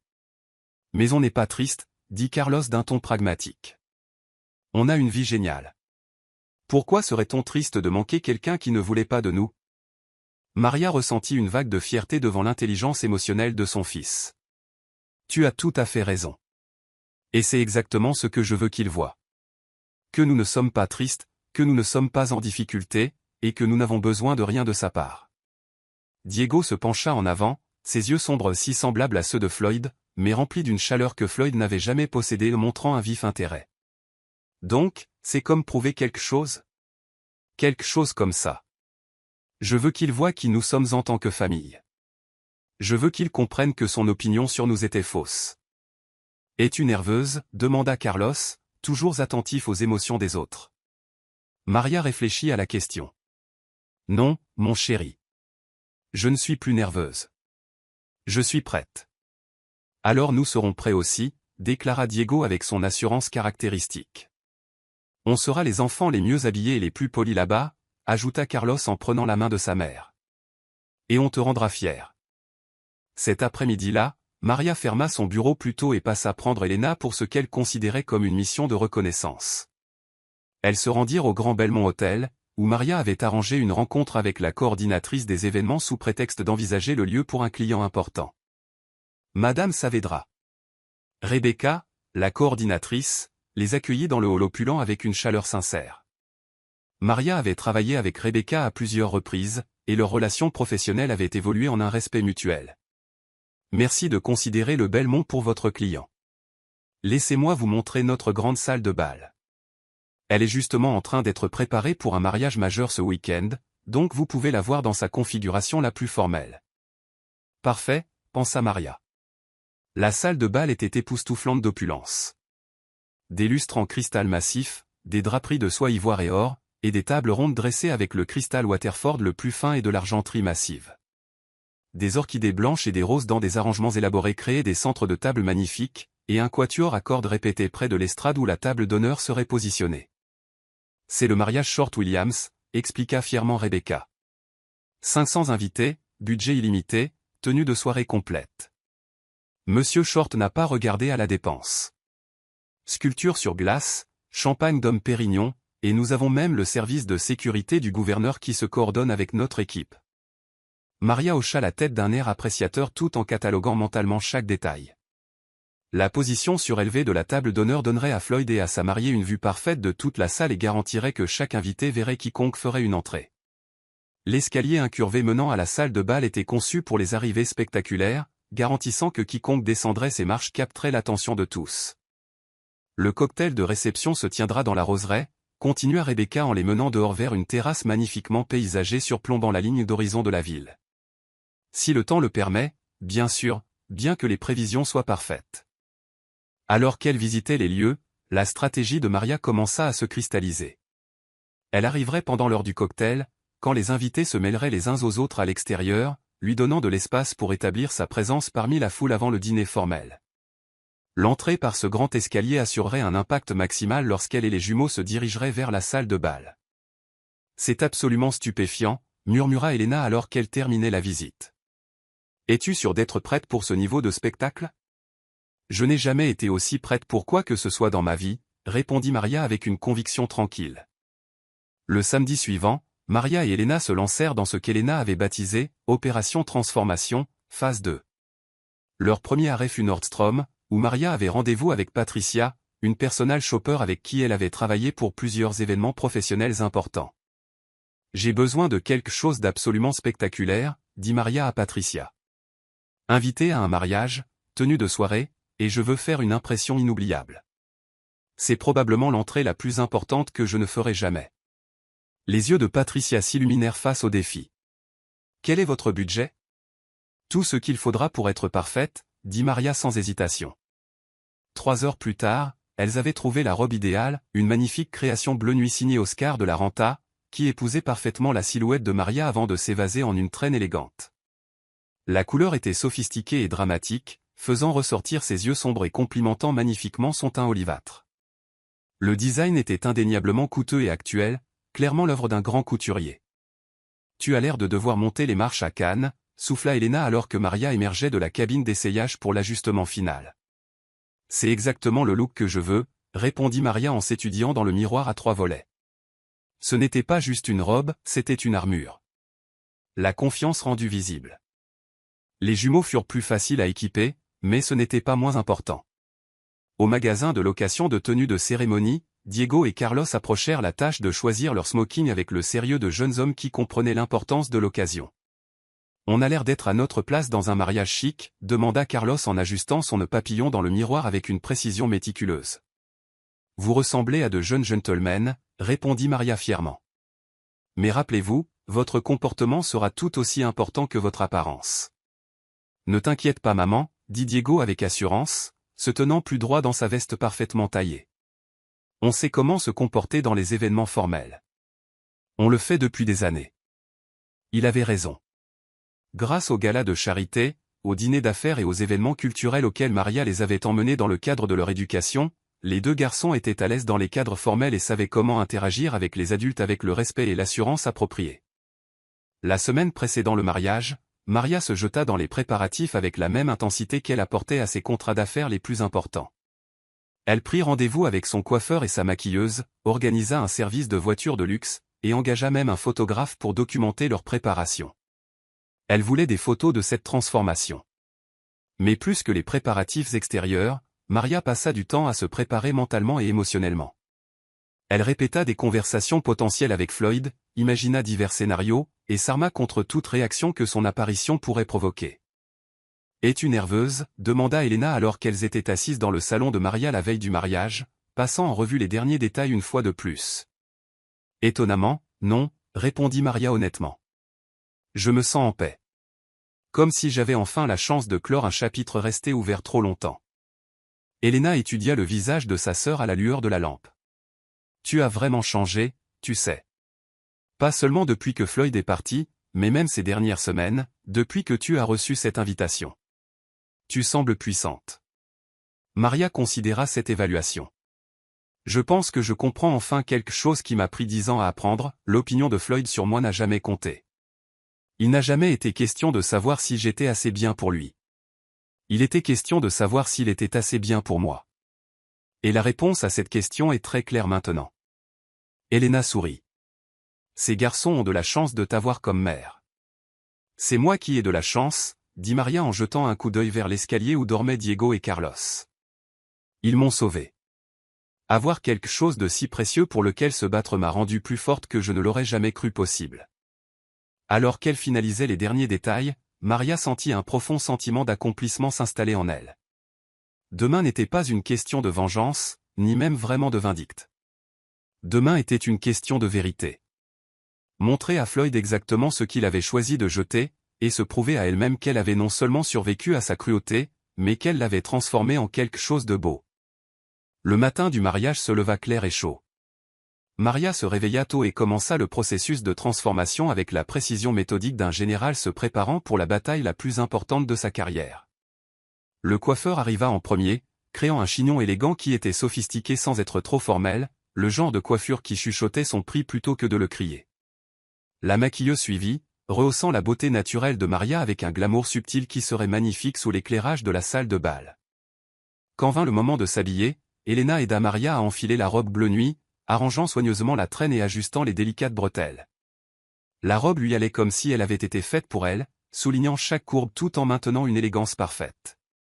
Les bijoux furent la touche finale, des boucles d'oreilles en diamant qu'elle s'était offertes pour célébrer le 5e anniversaire d'Elegancia Events, et un pendentif assorti qui avait été son cadeau à elle-même lorsque les jumeaux avaient été acceptés à l'Académie Saint-Marie. Chaque pièce représentait une victoire, une étape franchie par sa propre détermination. Les garçons. Appela Maria vers l'étage. C'est l'heure de se préparer. Diego et Carlos apparurent dans leur smoking, les nœuds papillons parfaitement droits, les cheveux soigneusement peignés avec juste assez d'ondulation naturelle pour paraître sans effort. Ils avaient l'air si beaux et si adultes que Maria sentit les larmes menacer son maquillage soigneusement appliqué. « On est bien, maman » demanda Carlos, une pointe de nervosité apparaissant enfin. « Vous êtes parfait » dit Maria en le pensant totalement. « Vous ressemblez tous les deux aux jeunes hommes incroyables que vous êtes en train de devenir. » Diego redressa ses épaules, adoptant la posture de confiance qui lui venait si naturellement. « Es-tu prête à montrer à tout le monde qui nous sommes ?» Maria se regarda, elle et ses fils, dans le miroir en pied une dernière fois. La femme qui la regardait en retour n'avait aucune ressemblance avec la personne brisée et désespérée que Floyd avait rejetée 10 ans plus tôt. Cette femme était confiante, prospère et entourée d'amour. « Oui » dit-elle fermement. « Je suis prête. » Alors que leur voiture arrivait précisément à l'heure, Maria ressentit un étrange sentiment d'aboutissement. Pendant 10 ans, elle avait construit ce moment sans même le savoir. Chaque nuit tardive à étudier, chaque succès commercial, chaque moment de fierté avec ses fils l'avait préparée à cette confrontation. Floyd pensait inviter l'ancienne Maria pour être témoin de son triomphe. Au lieu de cela, il était sur le point de rencontrer la femme qu'elle était devenue en son absence, et de découvrir exactement ce qu'il avait été assez fou pour jeter. « Allons montrer à quelqu'un à quoi ressemble une terrible erreur » dit-elle doucement alors qu'il s'installait dans la voiture. Ce soir, Floyd Short apprendrait que certaines personnes ne restent pas brisées. Certaines personnes se reconstruisent en quelque chose de plus fort, de plus beau et d'infiniment plus précieux que ce qu'elles étaient. Ils arrivèrent devant le Grand Belmont Hotel à 19h15 précise avec ce léger retard qui sied aux gens du monde, comme Maria l'avait prévu. À travers les vitres teintées, elle pouvait voir les invités élégamment vêtus se mêler sur la terrasse de la Roseraie, les verres de champagne capturant la lumière dorée du soleil couchant. Les rires et les conversations créaient la toile de fond parfaite pour la haute société. « Êtes-vous prêts, les garçons » demanda Maria, vérifiant Diego et Carlos une dernière fois. Les deux jumeaux se tenaient droit sur leur siège, semblant remarquablement calmes pour des enfants de 10 ans sur le point d'assister à ce qui était clairement l'événement mondain de la saison. « On est prêts, maman » dit Diego avec une confiance tranquille qui rappelait à Maria elle-même avant une présentation importante. Rappelez-vous ce qu'on a répété. Poignée de main ferme, contact visuel, et, enchanté, quand on vous présente à des adultes. Carlos hocha la tête solennellement, sa nature plus sensible se montrant dans la façon prudente dont il ajusta son nœud papillon. Et on reste près de toi sauf si tu nous dis le contraire. On représente notre famille ce soir. Le cœur de Maria se gonfla de fierté. Ce n'étaient pas juste des enfants bien élevés, c'étaient de jeunes gentlemen qui tiendraient leur rang en toute compagnie, peu importe la richesse ou le statut social. Floyd n'avait aucune idée de ce qu'il avait manqué en les abandonnant. Le chauffeur ouvrit leur portière et Maria sortit la première. La robe bleu nuit d'Oscar de la Renta flottait autour d'elle comme de la soie liquide, et elle put sentir le changement subtil d'énergie alors que les invités proches remarquaient son arrivée. Elle n'était plus la jeune femme incertaine qui s'était sentie autrefois intimidée par les lieux chics et les gens riches. Ce soir, elle avait sa place ici plus que la plupart des invités à l'intérieur. Diego et Carlos la flanquaient de chaque côté, leurs smokings assortis parfaitement taillés, leur allure confiante mais respectueuse. Ensemble, tous les trois, ils ressemblaient à ce qu'ils étaient, une famille de substance et de succès qui avait gagné sa place dans n'importe quelle pièce. Madame Saavedra. Robert, le maître d'hôtel, la salua avec une chaleur et une reconnaissance sincères. Quel plaisir de vous revoir. Votre travail sur la célébration de la fusion Saint-Lé était absolument magnifique. Maria sourit, se souvenant des nombreux événements de haut profil qu'elle avait coordonnés dans cet hôtel au cours des 2 dernières années. Merci, Robert. Nous sommes ici pour le mariage Short-Williams. Bien sûr. Le cocktail de réception est dans la Roseraie, et le dîner commencera dans la salle de bal principale à 20h. Puis-je me permettre de dire que vous et vos jeunes gentlemen êtes absolument éblouissants ce soir? Alors qu'ils traversaient le hall opulent de l'hôtel vers la terrasse du jardin, Maria aperçut son reflet et celui des garçons dans les murs en miroir. Ils avaient l'air de sortir des pages d'un magazine de luxe. Élégants, confiants, et clairement habitués à ce niveau de sophistication. Au moment où ils mirent le pied sur la terrasse, Maria sentit l'effet d'entraînement qui accompagnait toujours une entrée vraiment dramatique. Les conversations ne s'arrêtèrent pas brusquement, mais il y eut un changement subtil dans l'énergie, des têtes qui se tournaient, et ce genre d'attention curieuse que les gens beaux et prospères commandent naturellement. Bon sang, entendit-elle une femme chuchoter à son compagnon, qui est cette femme magnifique avec ces beaux garçons? Ils ont l'air de devoir être dans un magazine. Je ne les reconnais pas, murmura une autre voix, mais ils sont clairement importants. Regardez cette robe. C'est du Oscar de la Renta si j'en ai jamais vu. Maria accepta une flûte de champagne d'un serveur qui passait et surveilla la foule avec une aisance exercée. Elle reconnut plusieurs visages de ses propres cercles professionnels et sociaux. Des politiciens, des chefs d'entreprise, des figures culturelles qu'elle avait rencontrées via Elegancia Events sous son engagement communautaire. C'étaient les gens de Floyd maintenant, le cercle d'élite qu'il avait toujours aspiré à rejoindre. Ce que Floyd ne réalisait pas, c'était que beaucoup de ces gens étaient aussi les gens de Maria maintenant, gagnés par son propre mérite plutôt que par le mariage. Maria Saavedra. Appela une voix familière. Maria se tourna pour voir l'épouse du sénateur Morrison approcher avec un plaisir évident. Je n'avais aucune idée que vous seriez là. Vous êtes absolument radieuse, ma chère. Madame Morrison, quel plaisir de vous voir, répondit chaleureusement Maria. Permettez-moi de vous présenter mes fils, Diego et Carlos. Les deux garçons s'avancèrent avec des manières parfaites, offrant des poignées de main polies et des sourires chaleureux qui charmèrent immédiatement la femme plus âgée. Quels jeunes hommes charmants, dit Madame Morrison, clairement impressionnée par leur prestance et leur confiance. Profitez-vous de vos vacances d'été? Oui, madame, répondit Diego avec une aisance naturelle. Nous avons hâte de commencer la 6e à l'Académie Saint-Marie à l'automne. Cet été, nous avons aidé notre mère avec certains de ses événements caritatifs. Saint-Marie? Une excellente école. Mon petit-fils y va aussi. Madame Morrison se tourna vers Maria avec un intérêt curieux. Je ne savais pas que vous connaissiez les mariés. Le sourire de Maria ne vacilla pas, bien qu'elle pût sentir le poids de l'attention prudente des invités voisins qui écoutaient clairement. J'ai un lien avec le marié datant d'il y a des années. J'ai pensé qu'il serait approprié d'assister à sa célébration. Alors que Madame Morrison s'éloignait, Maria remarqua que d'autres visages familiers commençaient à approcher, mais pas avec la curiosité prudente à laquelle elle aurait pu s'attendre. Au lieu de cela, ils venaient avec la chaleur réservée aux collègues respectés et aux amis. Madame Saavedra. Une autre voix appela, et Maria se retrouva à saluer le docteur Patricia Valdez, chef de cabinet du maire. Je ne m'attendais pas à vous voir ici. C'est merveilleux, docteur Valdez. Quel plaisir. Je disais justement à mon mari quel travail exceptionnel vous avez fait en coordonnant le gala de notre fondation le mois dernier. La logistique seule était incroyable, mais la façon dont vous avez fait en sorte que chacun se sente accueilli et valorisé. C'est ce qui a rendu la soirée vraiment spéciale. D'autres présentations suivirent en succession rapide, le président de la Chambre de commerce, dont Maria avait organisé le dîner annuel, le juge Harrison, dont le mariage de la fille avait été l'un des succès emblématiques d'Elegancia Events, et 3 hommes d'affaires éminents dont elle avait coordonné les événements d'entreprise avec une exécution sans faille. Chaque interaction servait à établir sa présence et son statut parmi les invités du mariage. Pour ces gens, elle n'était pas une incruste inconnue, elle était Maria Saavedra, l'entrepreneur à succès avec qui ils avaient travaillé professionnellement et qu'ils avaient appris à respecter personnellement. Maman, chuchota Carlos pendant une brève accalmie dans les présentations. Tout le monde semble te connaître et t'aimer.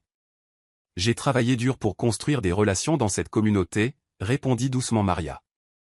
Ce soir, ce travail porte ses fruits d'une manière que je n'avais jamais prévue. De l'autre côté de la terrasse, elle l'aperçut près de la fontaine, entouré d'un groupe d'hommes en costume coûteux, riant tous à quelque chose qu'il avait dit avec ce genre d'attention appréciatrice que les hommes charismatiques et prospères attirent naturellement.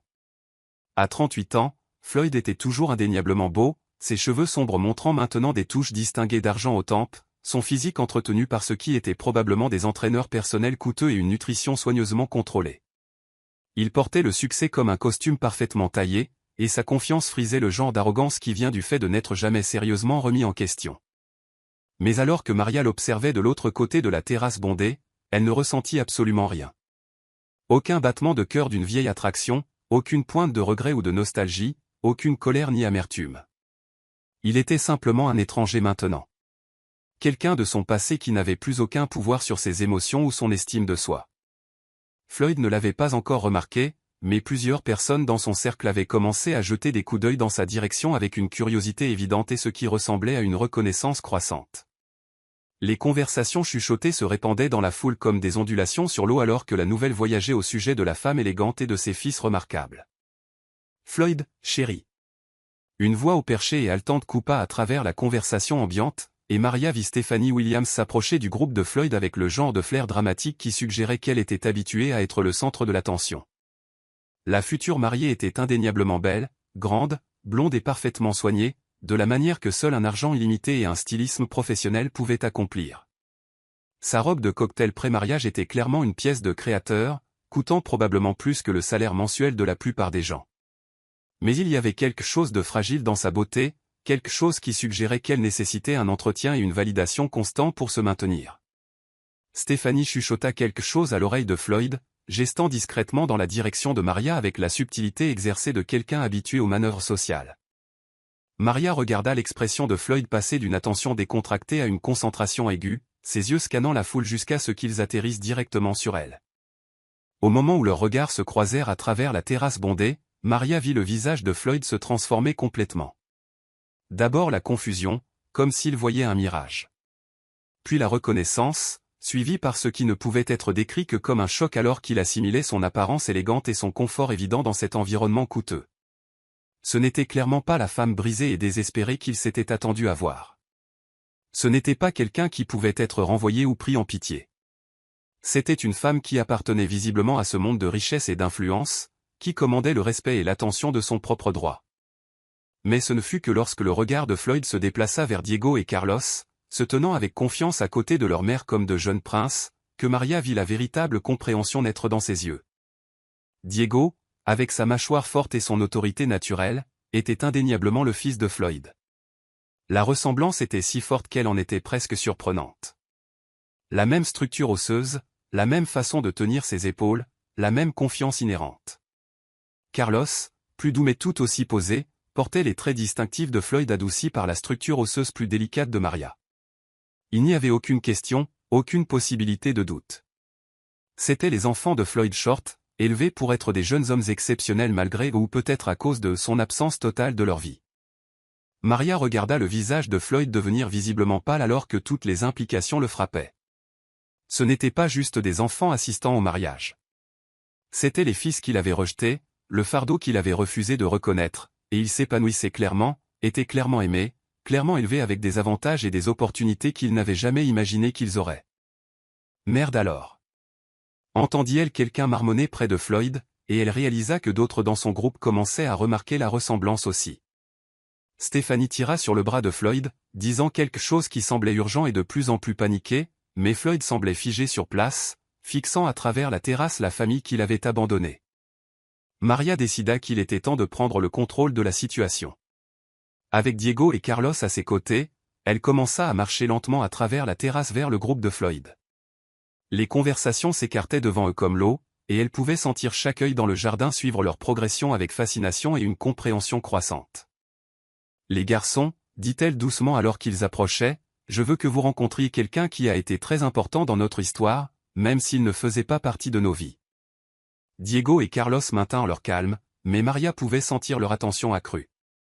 Ils savaient que ce moment était significatif, même s'ils ne comprenaient pas pleinement toutes les implications.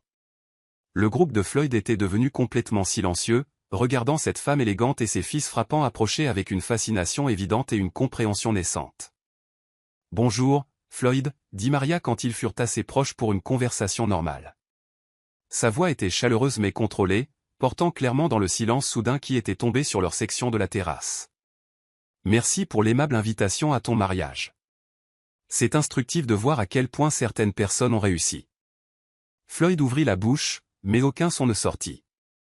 De près, la ressemblance entre lui et les garçons était encore plus prononcée et indéniable. Diego avait la mâchoire exacte de Floyd et la même façon distinctive d'incliner la tête en écoutant. Carlos avait les sourcils sombres de Floyd et les mêmes mains élégantes. « Voici mes fils », continua Maria avec fluidité, sa voix portant avec une clarté parfaite. Diego et Carlos. « Les garçons, voici Monsieur Short, le marié. Nous sommes venus le féliciter. » Les deux garçons s'avancèrent avec les manières impeccables que Maria leur avait enseignées, offrant des poignées de main polies et des salutations appropriées. Mais Maria put voir la main de Floyd trembler alors qu'il serrait la main de Diego, ses yeux cherchant le visage du garçon avec une reconnaissance croissante et ce qui aurait pu être les premiers remous du regret. « Quel âge ont-ils » demanda Floyd, sa voix rauque sous le choc. « 10 ans, répondit Maria calmement. Ils auront 11 ans en février. Des jumeaux, comme tu peux le voir. Le calcul était assez simple pour que toutes les personnes présentes le fassent instantanément. Il y a 10 ans, Floyd aurait été marié à Maria. Ses enfants seraient nés pendant ou juste après leur mariage. Les yeux de Stéphanie s'écarquillèrent alors qu'elle regardait entre Floyd et les garçons, commençant clairement à comprendre la situation avec une horreur grandissante. « Floyd » dit Stéphanie lentement, sa voix montant sous l'incrédulité. « Est-ce que ce sont » ?»« Oui » répondit Maria pour lui, sa voix portant clairement dans le silence soudain qui était tombé non seulement sur leur groupe, mais sur la majeure partie de la terrasse. « Ce sont les fils de Floyd. Les enfants dont il a choisi de ne pas faire partie de la vie. » Le silence qui suivit fut assourdissant. Autour d'eux, d'autres invités commençaient à saisir le drame qui se déroulait, les conversations chuchotées propageant la révélation à travers la foule comme une traînée de poudre. Floyd avait l'air d'avoir été frappé par la foudre, son visage traversant des émotions trop rapides pour être suivi.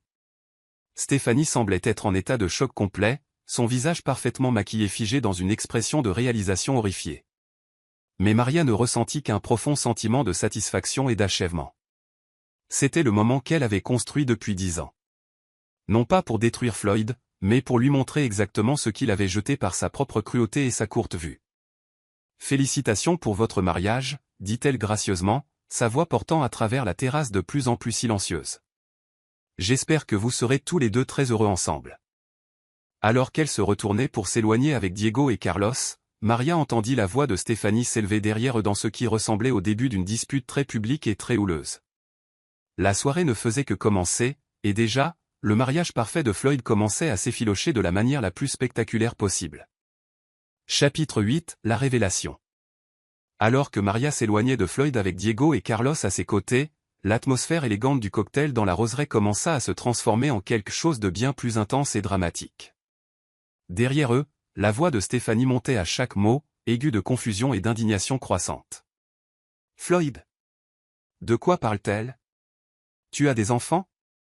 Tu m'as dit que tu n'avais jamais été sérieusement impliqué avec qui que ce soit avant moi. » Les conversations chuchotées qui avaient commencé autour du groupe de Floyd se répandaient dans la foule comme une traînée de poudre, créant un courant sous-jacent d'excitation et de scandale qui transformait la réception de mariage en quelque chose ressemblant à un tribunal public. Maria guida les garçons vers une section plus calme de la terrasse, près de la fontaine, où ils pouvaient observer sans être au centre direct de l'attention. Mais même en s'éloignant de la confrontation, elle pouvait sentir le poids de centaines de regards curieux alors que la nouvelle se propageait parmi les invités assemblés avec la vitesse que seuls les commérages vraiment explosifs pouvaient atteindre. « Maman » dit Diego doucement, acceptant un verre de cidre pétillant d'un serveur qui passait. Cet homme, Monsieur Short. Il avait l'air d'avoir vu un fantôme quand il nous a vus. D'une certaine manière, c'est le cas, Mijo, répondit Maria en regardant le drame se dérouler de l'autre côté de la terrasse. Parfois, les gens sont surpris par les conséquences de leur choix. Carlos, toujours le plus émotionnellement perspicace des jumeaux, semblait pensif alors qu'il étudiait l'agitation croissante autour de Floyd. « Tu vas bien? Tu as l'air différente. » Forte, mais différente. Avant que Maria ne puisse répondre, Madame Morrison apparut à son coude, le visage rouge d'excitation et d'une indignation à peine contenue. « Ma chère, dit-elle dans un chuchotement de théâtre qui porta clairement jusqu'aux invités voisins, est-ce vrai? Ces garçons sont-ils les fils de Floyd Short? » Maria hocha la tête calmement, maintenant son sang-froid malgré l'intensité du moment. « Oui, ils le sont. » L'expression de Madame Morrison passa de la curiosité au choc véritable. Mais je n'avais aucune idée qu'il avait été marié auparavant. Et des garçons si beaux et si bien élevés. Ce sont clairement des enfants exceptionnels. La conversation attirait l'attention d'autres invités qui essayaient de faire semblant de ne pas écouter tout en étant manifestement pendus à chaque mot. « Combien de temps avez-vous été marié » demanda le docteur Valdez, qui était apparu comme attiré par l'attraction magnétique du scandale en développement. « 3 ans, répondit Maria d'une voix égale. Nous avons divorcé quand j'étais enceinte des jumeaux. Un hoquet de surprise collectif s'éleva du cercle grandissant. Et la roseraie du Grand Hôtel Belmont, qui devait être le théâtre du triomphe de Floyd Short, s'était métamorphosé en scène de sa destruction totale et absolue. Alors que les derniers invités du mariage s'élevaient, ne laissant derrière eux que des pétales de roses éparpillés et les échos de son anéantissement social, Floyd restait seul près de la fontaine où les bagues de fiançailles de Stéphanie gisaient encore, oubliées sur le dallage de pierre. Le silence était assourdissant après le chaos de l'heure précédente. Floyd ramassa la bague en diamant un solitaire de 3 carats, symbole de la vie qu'il pensait construire et la retourna dans ses mains tremblantes. Il y a à peine 2 heures, il était le marié de l'événement mondain de la saison. Désormais, il était un paria, publiquement rejeté par sa fiancée et condamné par toutes les personnes dont l'opinion comptait dans les cercles d'affaires et la haute société de la ville. « Monsieur Short ?» Un employé de l'hôtel s'approcha avec précaution. « Monsieur, nous devons commencer à nettoyer la salle de bal. Le dîner a été annulé. » Floyd leva les yeux vers le jeune homme, reconnaissant à peine sa propre voix lorsqu'il parla. « Oui. Oui, bien sûr.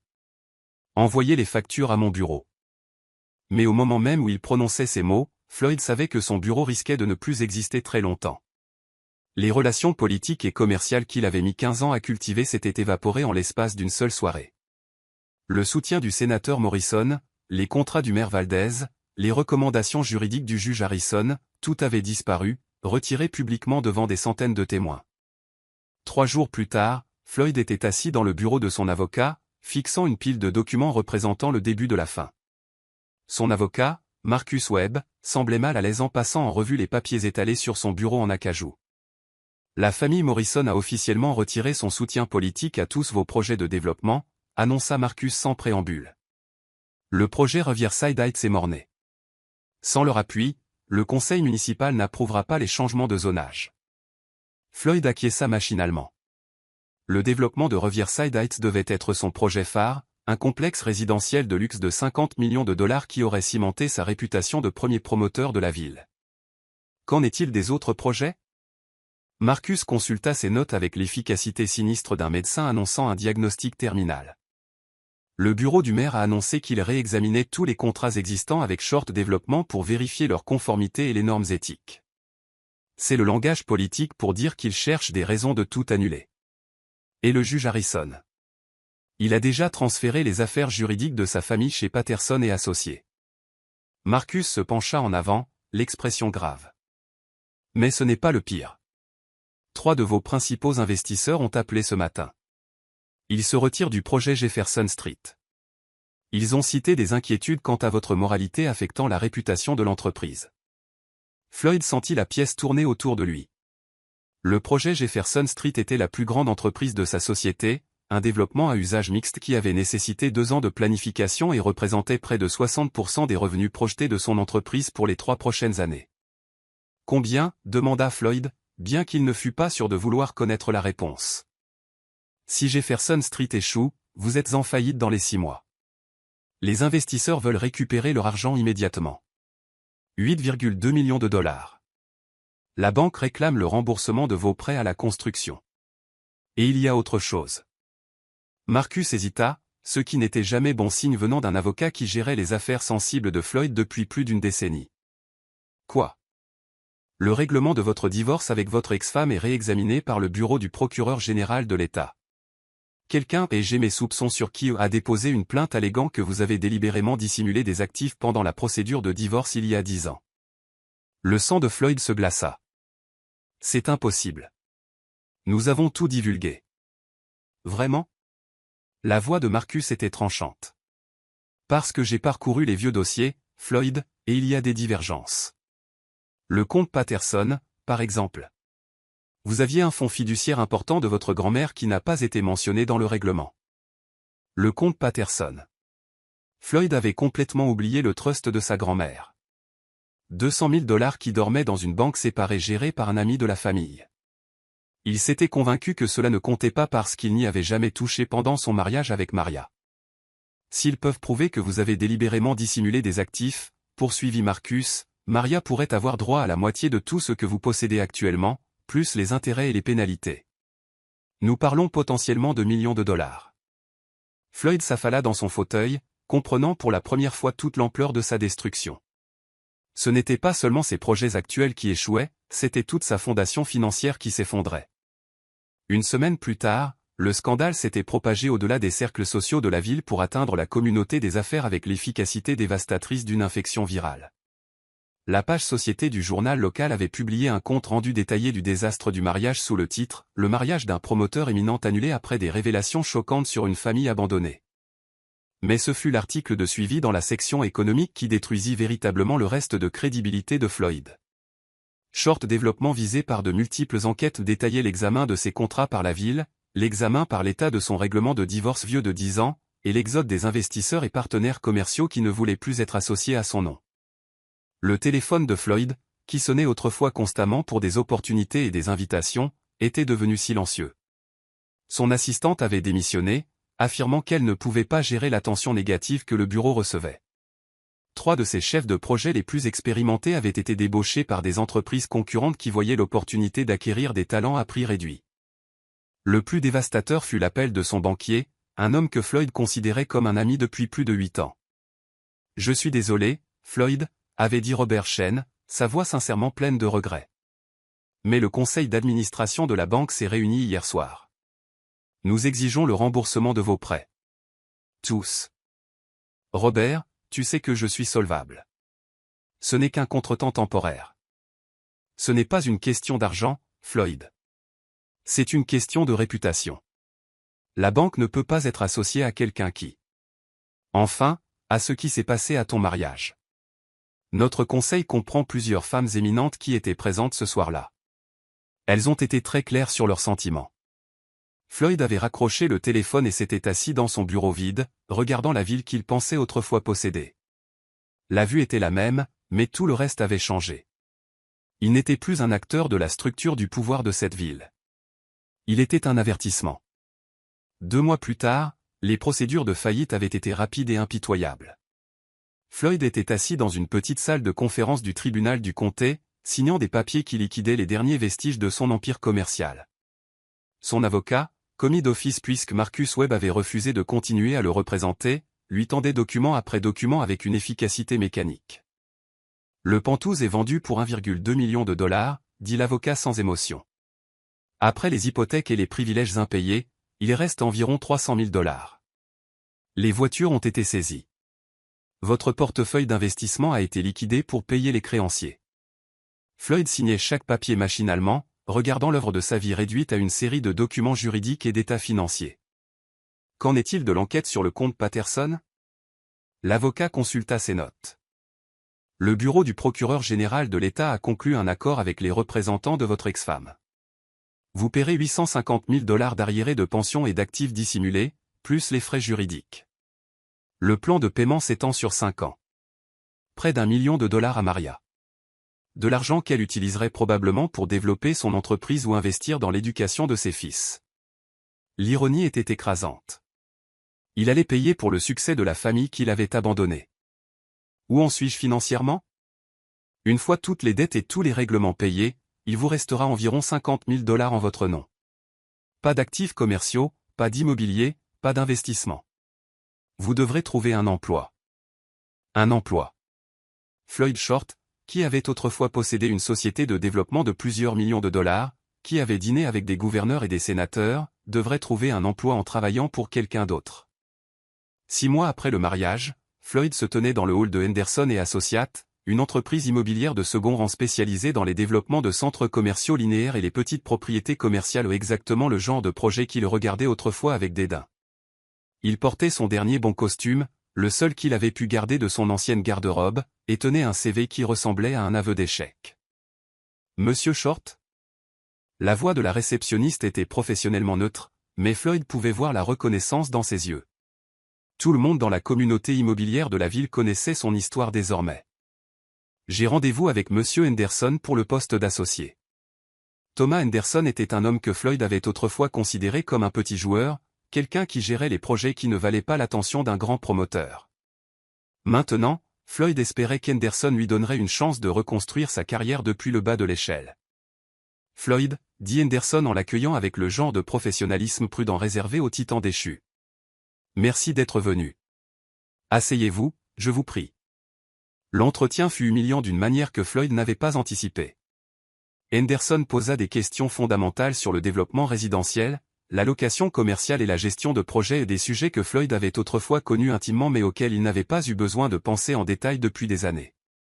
Il s'était tellement habitué à opérer au niveau exécutif qu'il avait perdu le contact avec les compétences fondamentales du métier. Je vais être honnête avec vous, Floyd, dit Henderson à la fin de leur réunion. Votre expérience est impressionnante, mais votre réputation est un défi. Nous sommes une petite entreprise. Nous ne pouvons pas nous permettre d'être associés à la controverse. Je comprends, dit Floyd, détestant à quel point il semblait désespéré. Mais je suis prêt à recommencer. Je prendrai n'importe quel poste disponible. Henderson l'étudia longuement. Il y a un poste d'associé junior vacant. C'est essentiellement du travail de débutant, inspection de propriété, classement de documents, appel de suivi client. Le salaire est de 45 000 dollars par an. 45 000 dollars. Floyd avait autrefois dépensé plus que cela pour de simples vacances. Mais il acquiesça avec empressement. Je le prends. À une condition, dit Henderson. Vous ne mentionnerez jamais votre lien avec cette entreprise dans aucun contexte public.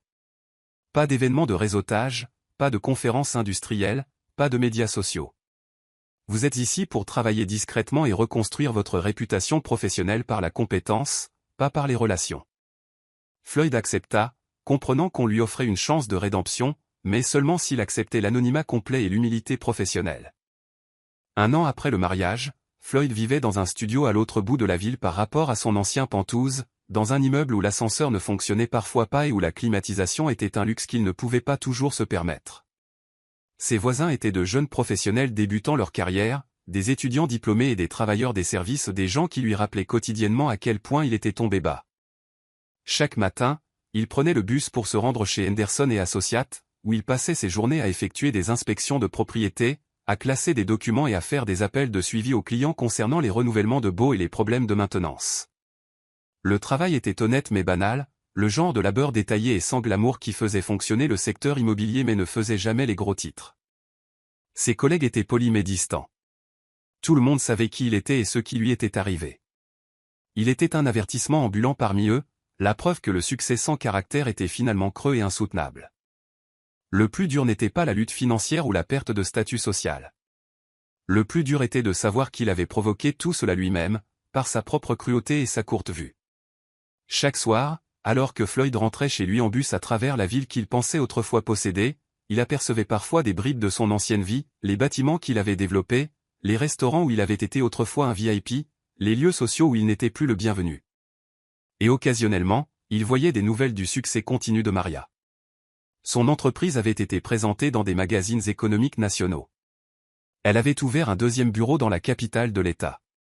Elle avait été nommée au Conseil de développement économique du maire, le même conseil qui avait autrefois sollicité l'avis de Floyd et refusé maintenant de travailler avec lui. La femme qu'il avait traitée de rien était devenue tout ce qu'il avait prétendu être, prospère, respectée et véritablement appréciée par sa communauté. Pendant ce temps, il était devenu exactement ce qu'il l'avait accusé d'être, rien. Floyd Short avait voulu humilier son ex-femme à son mariage. Au lieu de cela, il avait orchestré la destruction la plus complète et dévastatrice de sa propre vie imaginable. Et contrairement aux revers temporaires auxquels la plupart des gens sont confrontés, la chute de Floyd avait été si publique, si liée à son caractère fondamental, qu'il n'y aurait pas de véritable rétablissement. Il passerait le reste de sa vie à savoir exactement ce qu'il avait jeté, et exactement ce que ce moment de cruauté lui avait coûté. La justice, s'avérait-il, était bien plus complète et permanente que la vengeance ne pourrait jamais l'être. Chapitre 10, Nouvelle vie. 2 ans après le désastre du mariage de Floyd, Maria Saavedra se tenait devant les baies vitrées de sa nouvelle suite de direction, regardant le soleil matinal illuminer la ligne d'horizon de la ville depuis le 30e étage de la Meridian Tower. La plaque de bronze sur le bureau de réception indiquait désormais « Elegancia Events International, Maria Saavedra, fondatrice et PDG ». Ce qui avait commencé comme de la cuisine de survie dans un studio avait évolué pour devenir un empire de planification d'événements de luxe avec des bureaux dans 4 villes et des clients dans 3 pays. À 38 ans, Maria incarnait le succès d'une manière qu'elle n'aurait jamais imaginée possible durant ses premières années désespérées. Mais plus que les réalisations matérielles, ce qui la remplissait de la plus profonde satisfaction était de voir Diego et Carlos s'épanouir pour devenir des jeunes hommes remarquables qui dépassaient ses attentes les plus élevées chaque jour qui passait. Madame Saavedra ? Son assistante de direction, Catherine, apparut dans l'embrasure de la porte avec l'horaire du matin affiché sur une tablette. Le photographe de Forbes est ici pour votre séance photo de couverture, et le journaliste de la Harvard Business Review veut confirmer lors de votre interview pour cet après-midi. Envoyez le photographe dans la salle de conférence, s'il vous plaît, et rappelez-moi que je dois partir à 15h30 pour la finale du tournoi de débat de Diego et Carlos. L'article de couverture de Forbes s'intitulait « Le Phénix renaît ». Comment les mères célibataires construisent les prochains empires commerciaux de l'Amérique. Maria était l'entrepreneuse vedette, présentée aux côtés d'innovateurs technologiques et de cadres de Wall Street comme l'une des femmes d'affaires autodidactes les plus prospères du pays. Mais ce qui rendait son histoire unique n'était pas seulement le succès financier, c'était la transformation complète de victimes en vainqueurs, de femmes abandonnées en leaders de l'industrie. L'interview de la Harvard Business Review concernait une étude de cas sur la gestion de crise et la construction de la réputation.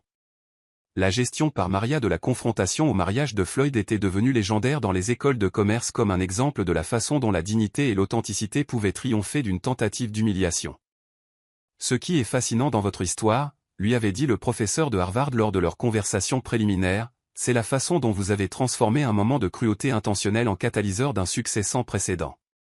Les invités de ce mariage sont devenus vos plus grands défenseurs et clients. C'était vrai. Les personnalités de la société qui avaient été témoins de la disgrâce publique de Floyd n'avaient pas seulement adopté Maria personnellement, mais avaient activement promu son entreprise au sein de leurs réseaux exclusifs. Dans les 6 mois suivant le mariage, Elegancia Events avait coordonné 3 événements de campagne gouvernementale, 2 célébrations de fusion d'entreprises et le gala de charité le plus prestigieux de la ville. Mais la véritable transformation était survenue dans les mois qui suivirent, alors que la réputation de Maria pour sa grâce sous la pression se répandait au-delà des cercles sociaux locaux vers les réseaux d'affaires internationaux. Le photographe de Forbes travaillait efficacement, capturant Maria dans son élément, consultant son équipe de design au sujet du mariage prochain de la fille d'un sénateur, examinant les plans d'expansion pour le nouveau bureau de l'entreprise sur la côte ouest, et posant avec les nombreux prix qui ornaient désormais les murs de son bureau. « Madame Saavedra, dit le photographe alors qu'il terminait, je dois vous demander. Pensez-vous parfois à l'homme qui a essayé de vous humilier à son mariage? Sait-il à quel point vous avez réussi? Maria considéra la question avec soin. Elle avait appris à être réfléchie lorsqu'elle parlait de Floyd publiquement, non par souci de ses sentiments, mais parce qu'elle avait découvert que son succès parlait plus fort que n'importe quel mot sur la vengeance ou la justice. Le succès ne consiste pas à prouver aux autres qu'ils ont tort, répondit-elle. Il s'agit de se prouver à soi-même que l'on a raison sur ses valeurs, ses capacités et sa vision de ce que sa vie peut devenir. Mais en privé, il arrivait à Maria de s'interroger sur la situation actuelle de Floyd. À travers le monde interconnecté des affaires et des relations sociales, elle avait entendu des fragments de son histoire, la faillite, l'enquête criminelle sur les actifs dissimulés, la chute du Pentouse au studio. Juste le mois dernier, Elana avait mentionné avoir vu Floyd à un arrêt de bus au centre-ville, paraissant plus vieux et plus petit que dans les souvenirs de Maria. Il travaillait pour une petite entreprise immobilière maintenant, faisant un travail de débutant qui payait probablement moins en un an que ce que l'entreprise de Maria gagnait en une semaine. Cette connaissance n'apportait aucune satisfaction à Maria. La chute de Floyd semblait être une histoire distincte de son succès. Ses conséquences étaient le résultat de ses propres choix, tandis que ses réalisations étaient construites sur des fondations entièrement différentes. À 15h15, Maria quitta son bureau tôt pour assister à l'événement le plus important de sa journée, regarder Diego et Carlos concourir au championnat d'État de débat. À 12 ans, les 2 jumeaux étaient devenus des jeunes hommes exceptionnels, mais leur chemin reflétait leur personnalité distincte de manière fascinante. Diego avait été élu président du conseil des élèves à l'Académie Saint-Maria pour la 2e année consécutive, faisant de lui le plus jeune élève de l'histoire de l'école à occuper ce poste 2 fois. Son charisme naturel et son leadership éthique avaient attiré l'attention de plusieurs lycées prestigieux, dont 2 avaient déjà offert des bourses pour sa première année.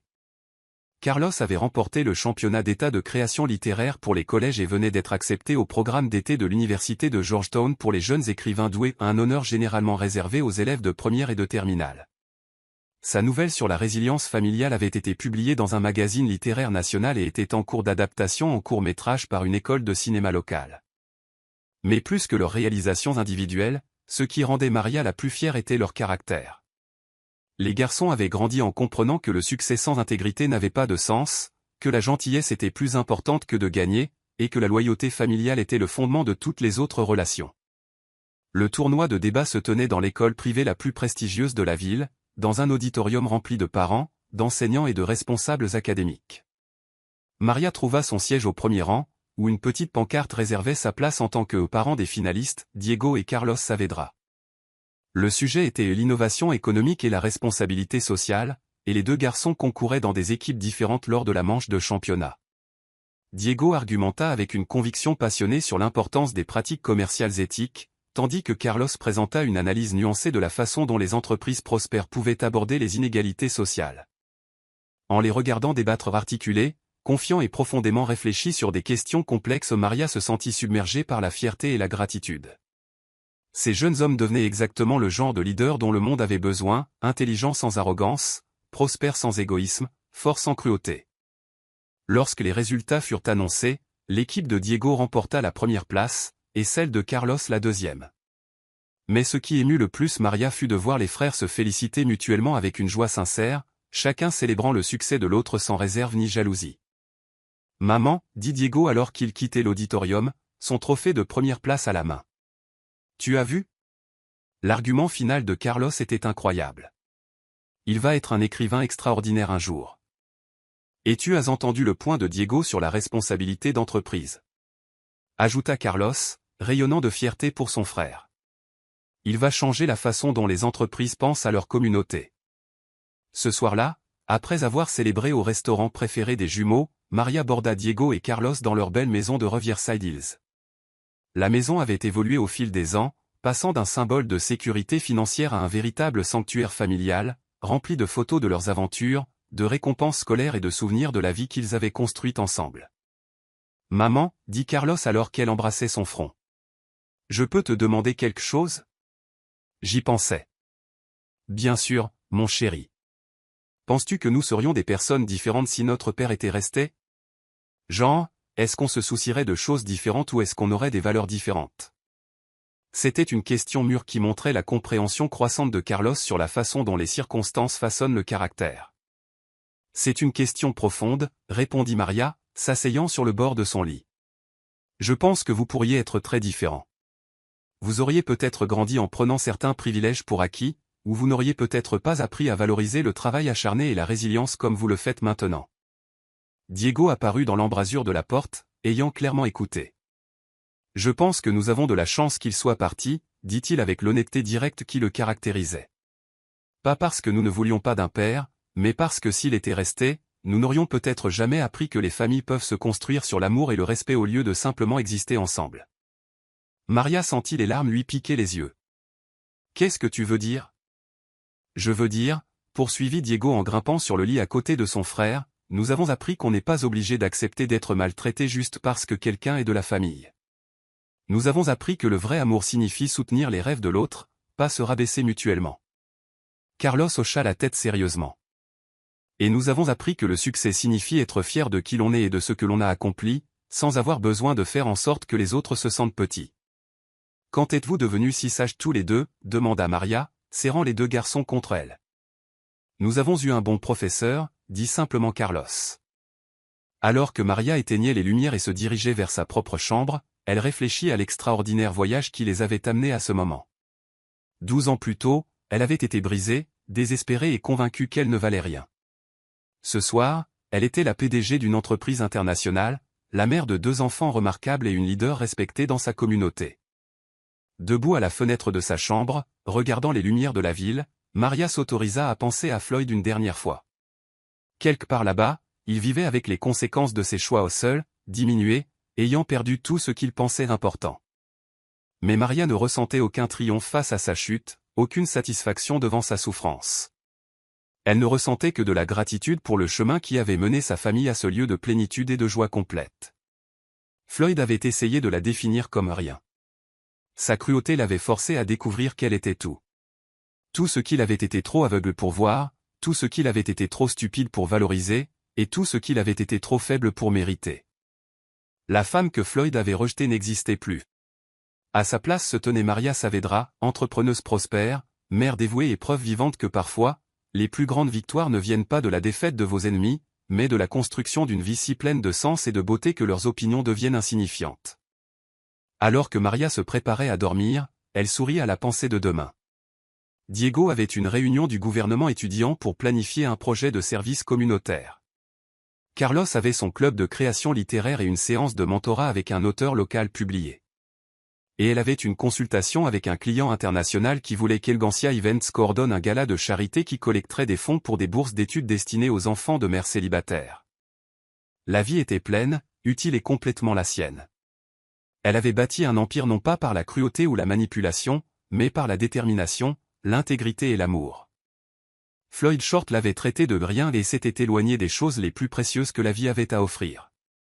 En fin de compte, sa cruauté était devenue le catalyseur de ses plus grands triomphes à elle, tandis que ses propres choix l'avaient réduit exactement à ce qu'il l'avait autrefois accusé d'être. La justice, comprit Maria maintenant, n'était pas une question de vengeance. La justice consistait à devenir si complètement et authentiquement soi-même que ceux qui tentaient de vous diminuer s'effaçaient dans l'insignifiance, tandis que vous vous éleviez pour devenir tout ce que vous étiez toujours destiné à être. La femme brisée avait disparu à jamais. À sa place se tenait Maria Saavedra, et elle était magnifique.